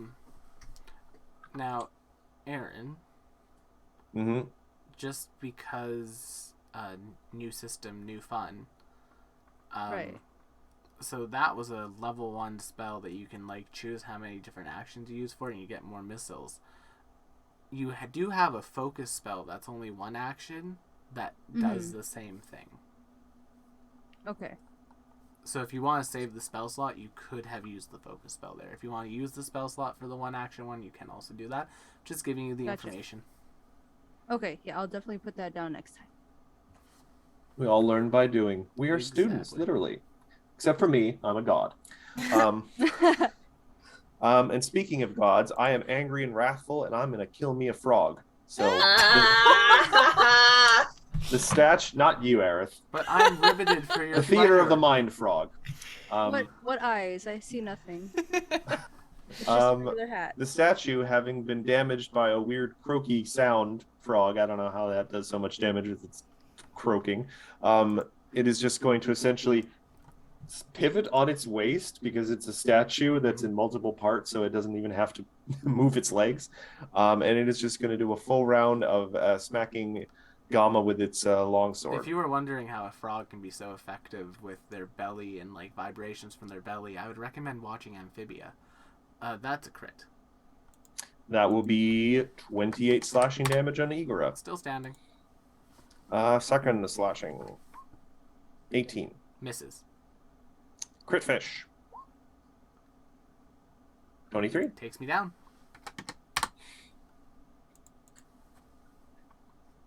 Now, what happens to your bird when this happens? Is it Absolutely just nothing. It just stays there. Still a bird. Well, He does what he wants. He's if still the there. soldier is still there, then next turn it's going to then proceed to mechanically just kill the bird then Guess because what? it's right there. That's what this build is built for. Blasters blast while I take all the hits. I mean, it's the closest thing to the door, which is the programming. Mm-hmm. Ophelia, as on all too common sight these days, you watch poor Gamma get bludgeoned into disappearing, and then Igora Bleeds coughs from up their a bunch eyes. of blood and kind of just keels over. Yeah, Igora bleeding from their eyes. You know, I'm just saying this right now, y'all. I literally shiznat you not, 62 hit points. I mean, it used all 3 actions to attack you, and it's a pretty tough critter. Yeah. But Ophelia, what you got going on here? Effectively with my bird, I have a hit point pool of 60, 78, 95 hit points. Igora's turn will be up next, which will be very short one way or another. We're And gonna put after a that, we him have a Avi. healing. We're gonna put a him a healing on our boy. Oh. And What's the gonna range keep... of him a healing? Let's see. That. Well, Are you here's gonna a have level to 30. approach- I think I have to move. if you're ready for this. Oh, so you're going to have to approach the door? I don't think so. Nope, she doesn't. Oh, Because okay. I'm attached to the bird, so as long as the bird is within 30 feet, Igora counts as being in the entirety of the bird square. Okay, we got a him a healing. Oh, We got Bard Song up. Oh, that's true. Igora's would move in the initiative order. yeah, down and to I'm the red gonna- bullet for it. Forbidding Ward Birdie against the boy. So Birdie has 1 more AC. Okay. So where would you move on the initiative order? Right after Aerith. Okay. I'll just scoot you down there. Okay. All right, so you got some healing on you though? He's got some healing on him. How much healing did I get, Ophelia? I'll just throw it there. So you can see it. And then it. Fast healing 2. Okay, and then 2 temporary hit points, but those don't wake me up, so I won't wake up until the start of my turn when I get the fast healing, and I get 2 hit points. And that leaves you with 2 actions, one of which I assume is keeping Bard Song up. Bard Song up. And then the Uh, other was Forbidding Ward. All right, So the bird has 1 more AC. cool. Avi, it's your turn. All right, it worked before. We're gonna do it again. We're gonna do a 3-action magic missile. 1, 2, 3. Yeah. Good. And she does it again, ladies and gentlemen. Let's go. What's the total? 17 again. Holy 17 It's a good combo. It's a good combo. If we do this one more time, we'll summon Zac Efron. Well, magic missiles for the day, so that's not gonna happen. We move back to Goss and Friend and the Sling Show. Sling show. Sling Oh, show. a villain point. And we got a villain point. Wow. Which sadly I may not get the chance to use because the way these guys are throwing their slings. Yeah, we're just gonna do 3 slings. That is gonna hit, but for really pitiful damage. Damage. 2 damage. you. All right, so 2. Then second one, nope. Third one becomes a hit because it's a nat 20.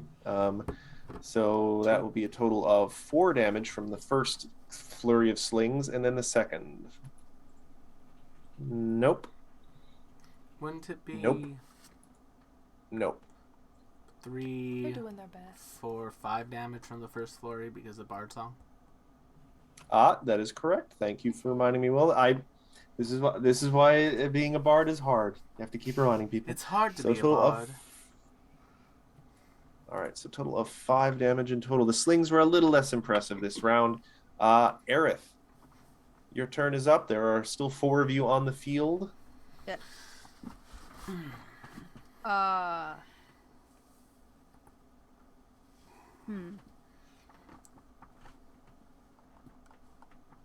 Well, noticing how I'm having a bit of trouble, of course, casting and trying to damage, I would actually like to give some armor to Keep in mind, Igora. mage armor only works on yourself. Yeah. works on myself. Okay, never mind. Yeah. I will take that back.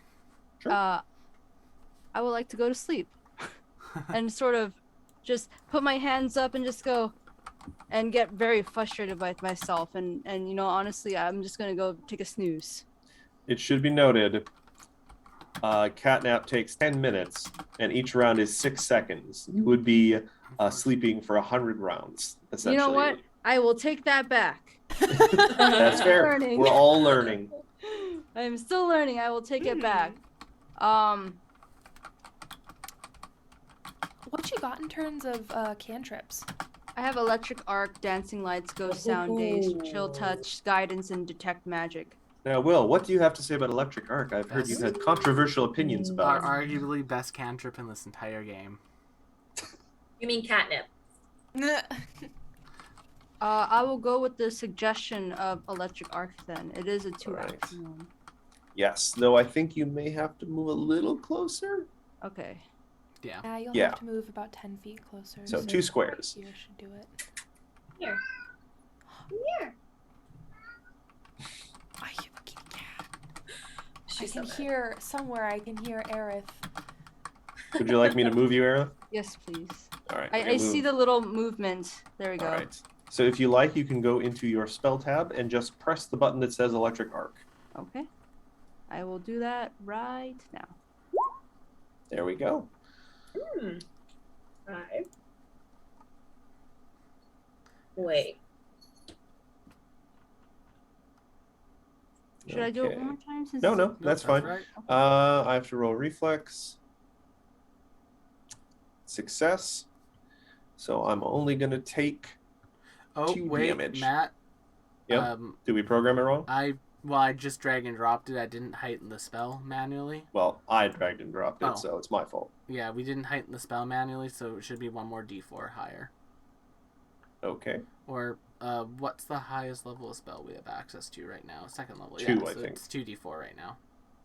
So I will just roll another d4. And then don't forget to add Bard Oh, song. another 4. So So total of 8 and then 9 for Bard Song. Divided by 2 to 4. That's true. Anyway, all right. So that was Eric's turn. Igra, 2 little bits of healing pump into you, and you gasp back to life. That's fine by... Terracotta is still looming over you. That's fine by me.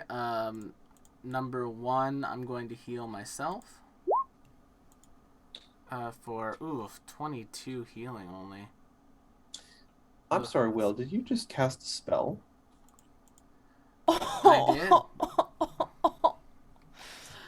The longsword is going to come down on your head. Yeah.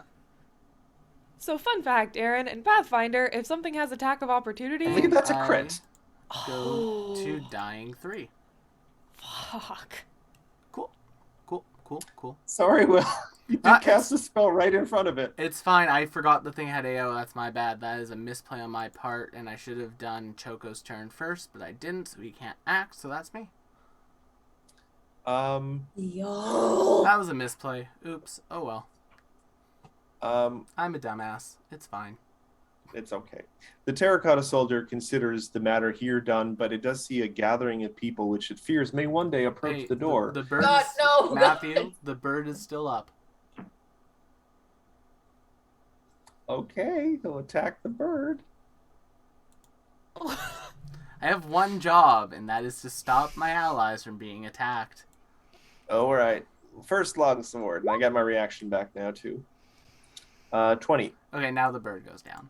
And the bird... No, wait. What's the bird's AC? 18. So close. 1, 2, 3, And now the bird's dying 1. All right. Now that everything near the door has been butchered, the thing is going to use its remaining 2 actions to move right up into Ophelia's face. 3. But unfortunately, it is very slow and had to use 2 movements just to get there. So it Gosh, has that's no actions so left. unfortunate. But because I am not an unkind person, I will now point out, because it's had a turn, it has its reaction back. Good to know. So, Ophelia, you have a new friend. Hi, friend. Can I kick your shins? Horrible grinding of stone sound. Well, so you still have Hymn of Healing on you. So you'll be up on your next turn again. Let me die. No, that's literally my point of resistance, is to die repeatedly. So I could put Hymn of Healing on the birdie too, but what I'm going to do is I'm going to keep Bard Song up and I'm going to cast a mirror image. I'm sorry, are you casting a spell? Yeah, you need to step away for 1 action if you want to cast. You could if you're. I mean, if Rules you're. they've never been explained to me. So. I choose to be merciful and not say, I just did this a minute ago, you should be ready, and let you retake that. Well, if no one has explained stepping, That's fair. We've never had so to use it's- stepping. the step action basically moves you 5 feet in any direction, and it's kind of like the disengage action from 5e. Okay. Except for Where you can move out of their threat range without actually provoking. Yeah. You just it sacrifices your full movement for a safer move that only goes Okay. 5 feet. I would like to step away and do mirror image.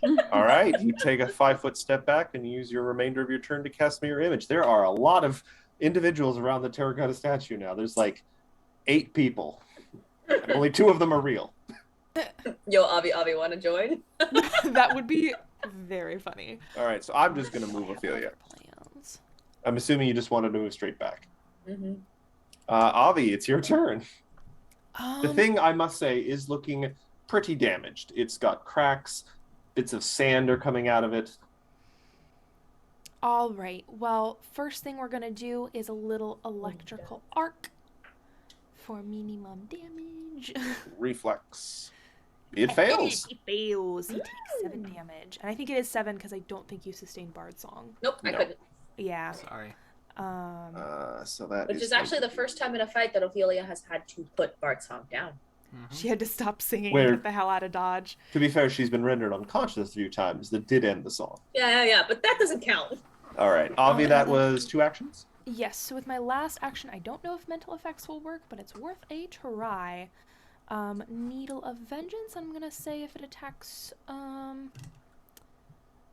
Aerith is close, but I don't know if I would have had time in character to make her a little sachet, so I think I will say if it attacks Ophelia. Oddly enough, it has a long list of immunities. Mental is not one of them. I love Neat. that. Now And it this is just has to fill 2.0 where things don't have built-in things just based on their character type. them. just has to So fill that is a LBC. will saving throw, I will die if I do Ah, that. bummer. which is Okay. funny considering its will is actually its worst save. Yeah. All right, hoping to prove themselves to be as heroic as their saviors, the the slings, without bard song now though. I will die. Sling 1, nope. Uh-oh. Sling 2, nope. Sling 3, nope. All right, second battery of slings, Technically wounded Nope. 3. nope, Get up. nope. The sight of Igora being felled has made them very scared. If I go down We to move to 3, I Aerith. die. The thing is right up in your face. All right. So what I'm not going to do is cast a spell. Okay. Dying 3, wounded 2. The slings of outrageous. Oh god Yes, damn the it! slings and arrows of outrageous fortune. Whether 'tis nobler to frog. Also known as Soof. Soof? To be Yeah. fair, Aerith, Slings and arrows. Yes. you could just take a step Soof. back and cast Yes. electric arc again. Yes, I was planning to do that. I will All right. take a step back and cast Electric arc. All right. Reflex save on the statue's part. It succeeds, but not critically, so it'll take 3 electric damage. Igora, All you are right. brought back to this cruel world once again, unless hymn of healing had to be maintained.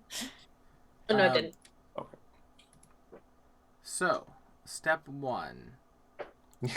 Heal Don't myself. die. Wow. Even Did less. you just cast a spell? No. Don't you fucking dare. It has a Will you special say ability. no? Say no. It has a special ability that once it hits you once, you are always in within range. That would be insane. Can't command Choco this turn. Y'all will have to wait for one more turn. Although now that I'm back up, it might come back to me. Automatically treat wounds on Choco because of battle medicine assurance, bringing Choco up to 8 hit points. Nice. I am now, and this is more for the stream's benefit, I am now technically wounded 3. If I go down to a crit, Igora is just automatically dead, and not even a hero point will save me. Oh. And that is my turn. But, and this makes sense to me, considering the amount of mirror images around it, the Terracotta Soldier has a target-rich environment, so it is not going to move back to the door. It is going to take a step forward and try and strike at Ophelia. So please roll me a d4. Actually, hold on. Let me try and hit you first. Then we'll see if it actually hits a mirror image. Longsword first. 26, so it will potentially hit. Please roll me a d4 and designate one number to be the real you. That hits. And I will roll this, and it will be a 3. The 3 is you. The 3 is me. All right, it hits a mirror image. The attack is entirely wasted. The Terracotta Soldier just assumes it killed something very weak and moves on to a second attack.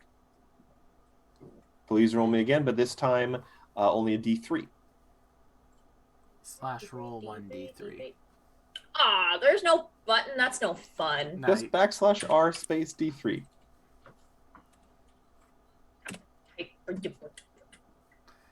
Type thing. All right, so that one does hit you That one then. hit me. So that's right. 12. 12 slashing damage. And that's Uh-huh. the Terracotta Soldier turn because it had to step to get up to you. Making me do Ophelia. math. Typing in math. Yes? I'm mad. Ophelia's mad. just wait for my turn. All right. Let's see. So many Now- images. Do I have to move in order to do something to this guy No. again? You could absorb a hit on a mirror image, but you may want to move. I don't know. So I can't just smack him. How dangerous are you feeling? Very. No, I will step back and Okay. I will cast Sound Burst on it. Okay. Yeah, do it from where the fire Roll is. that Kablooey. sound burst. All right. That was pretty good. And that is a fort save. You know what? That's a pretty bad roll for it. But that's a success, but not a crit success. So that's going to be half the sonic damage. That's 5. All right. Avi, you're up. Alrighty, I think I'm gonna do. You know what? Let me do a little Discern Secrets first. Okay. Let's see what I can see. Let me know when I got a roll. This is a construct. So I would say Arcana. Sounds good. Mm-hmm. 25. This is a creature 6. So I'd get maybe like one question, or So is it a common or uncommon creature? it doesn't actually say. And technically, that's a 26. It'll be usually at the top. If it doesn't say uncommon or rare, it's common. It's common then. Okay, so then its Okay. DC is 10 plus its CR. So that's a crit. That's That a is a crit crit. with Discern Secrets. 3 questions then, I guess. Okay. Yeah, we should actually look up the rules for this because I don't think I've ever actually done this correctly in our games. Let me get. Me either. Let me get immunities, weaknesses, and can I get any remaining? Can I get the info on remaining hit points? Like, how bad is it looking? Is that a question? I don't think so, but Bummer. I'll tell you what its best or worst save is. I think I already have an idea of that. I will ask for resistances then. All right. It has no resistances. It has a weakness bludgeoning 10. Oh. It's hollow, actually. And its immunities are death effects, diseased, doomed, drained, fatigued, healing, necromancy, non-lethal attacks, paralyzed, poison, sickened, unconscious. Yeah, the information. Not mental effects for some reason. The information you give us is up to GM discretion, Matt. Okay. Critical success, you recall knowledge accurately and gain additional information or context. So, yeah. I think it's just a matter of how much you want to give us. So we have technically been doing it. Yeah, we've been right. technically doing it right the whole time, but Aha. we are a little past 11, so let's keep this rolling. sorry. Avi, that's fine. You got 2 actions left. Alrighty. Well, then I don't think in that case I have anything but electric arc. Oh, ooh. Got some Not spicy bad. damage. Let's hope Reflex. it fills. No, he critically succeeds. Yeah. You've tempted fate and you Okay. paid for it. All right. All right, but hopefully that luck will translate to the slings. 1, nope. Nope. 2, nope. 3, nope. Second batch, nope. Oh boy, nope. Wow, the wind has gone out of their sails. Nope. That takes us to Aerith. What you got? What you got for us? Noticing a little bit of pressure now.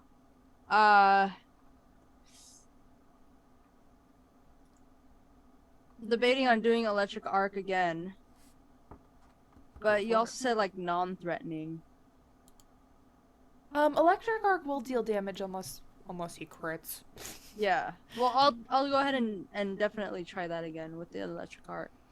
Okay. Roll it. Okay, and I will do my reflex again. Oh. Save, but not critically. So that will be a total of 3 damage. You're whittling away at it. I was gonna say chipping. Yeah. Small Igor, you'll be chips. up next. Yes. You got 1 action left. Just for safety, am I able to take another step back or a step to the side? Yeah. You could do a whole ass move.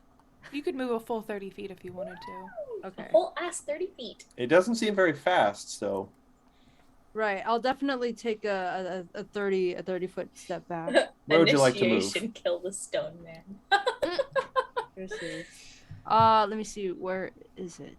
Oh, it's right there. Okay. You want to move over to like next to Igor at the door? Possibly. I would definitely like to do that. Okay, I'll move you Towards there. the door? Mhm. How is Yes. it, how is Not it a great- No! But how is it looking, Matt?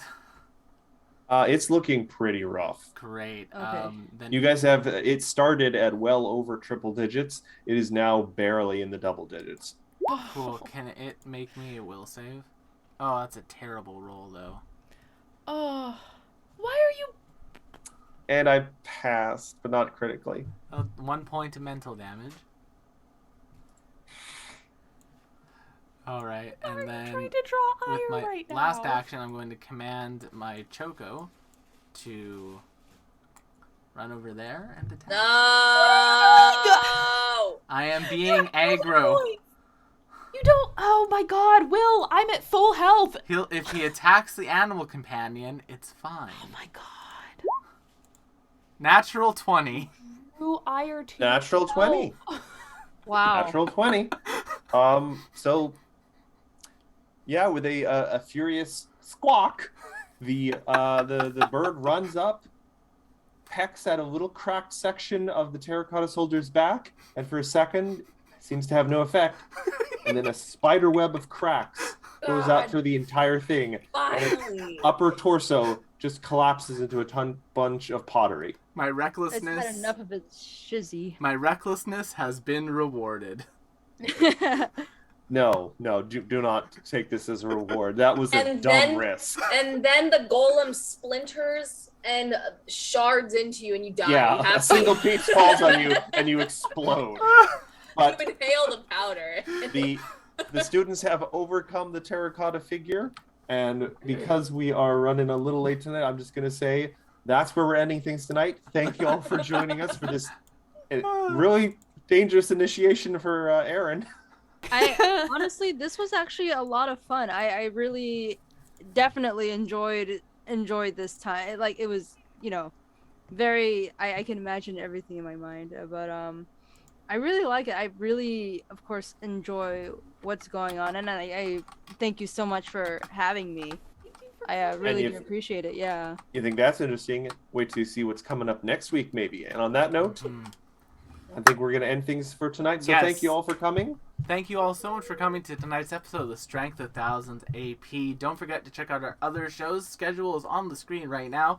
We have the Strength of Thousands tonight, the League of Amazing Adventurers on Wednesday, and the Calling Chronicle on Friday, all at the same time slot as 9 p.m. CST, 7 p.m. PST, and then tomorrow, probably around 8 or 9 p.m. CST, I'm going to be playing Lost Ark, and on Sunday we have Not for Broadcast. If you want to watch me get jump scared, go and if you want to watch me get jump scared, go and watch me get jump scared in that VOD from yesterday.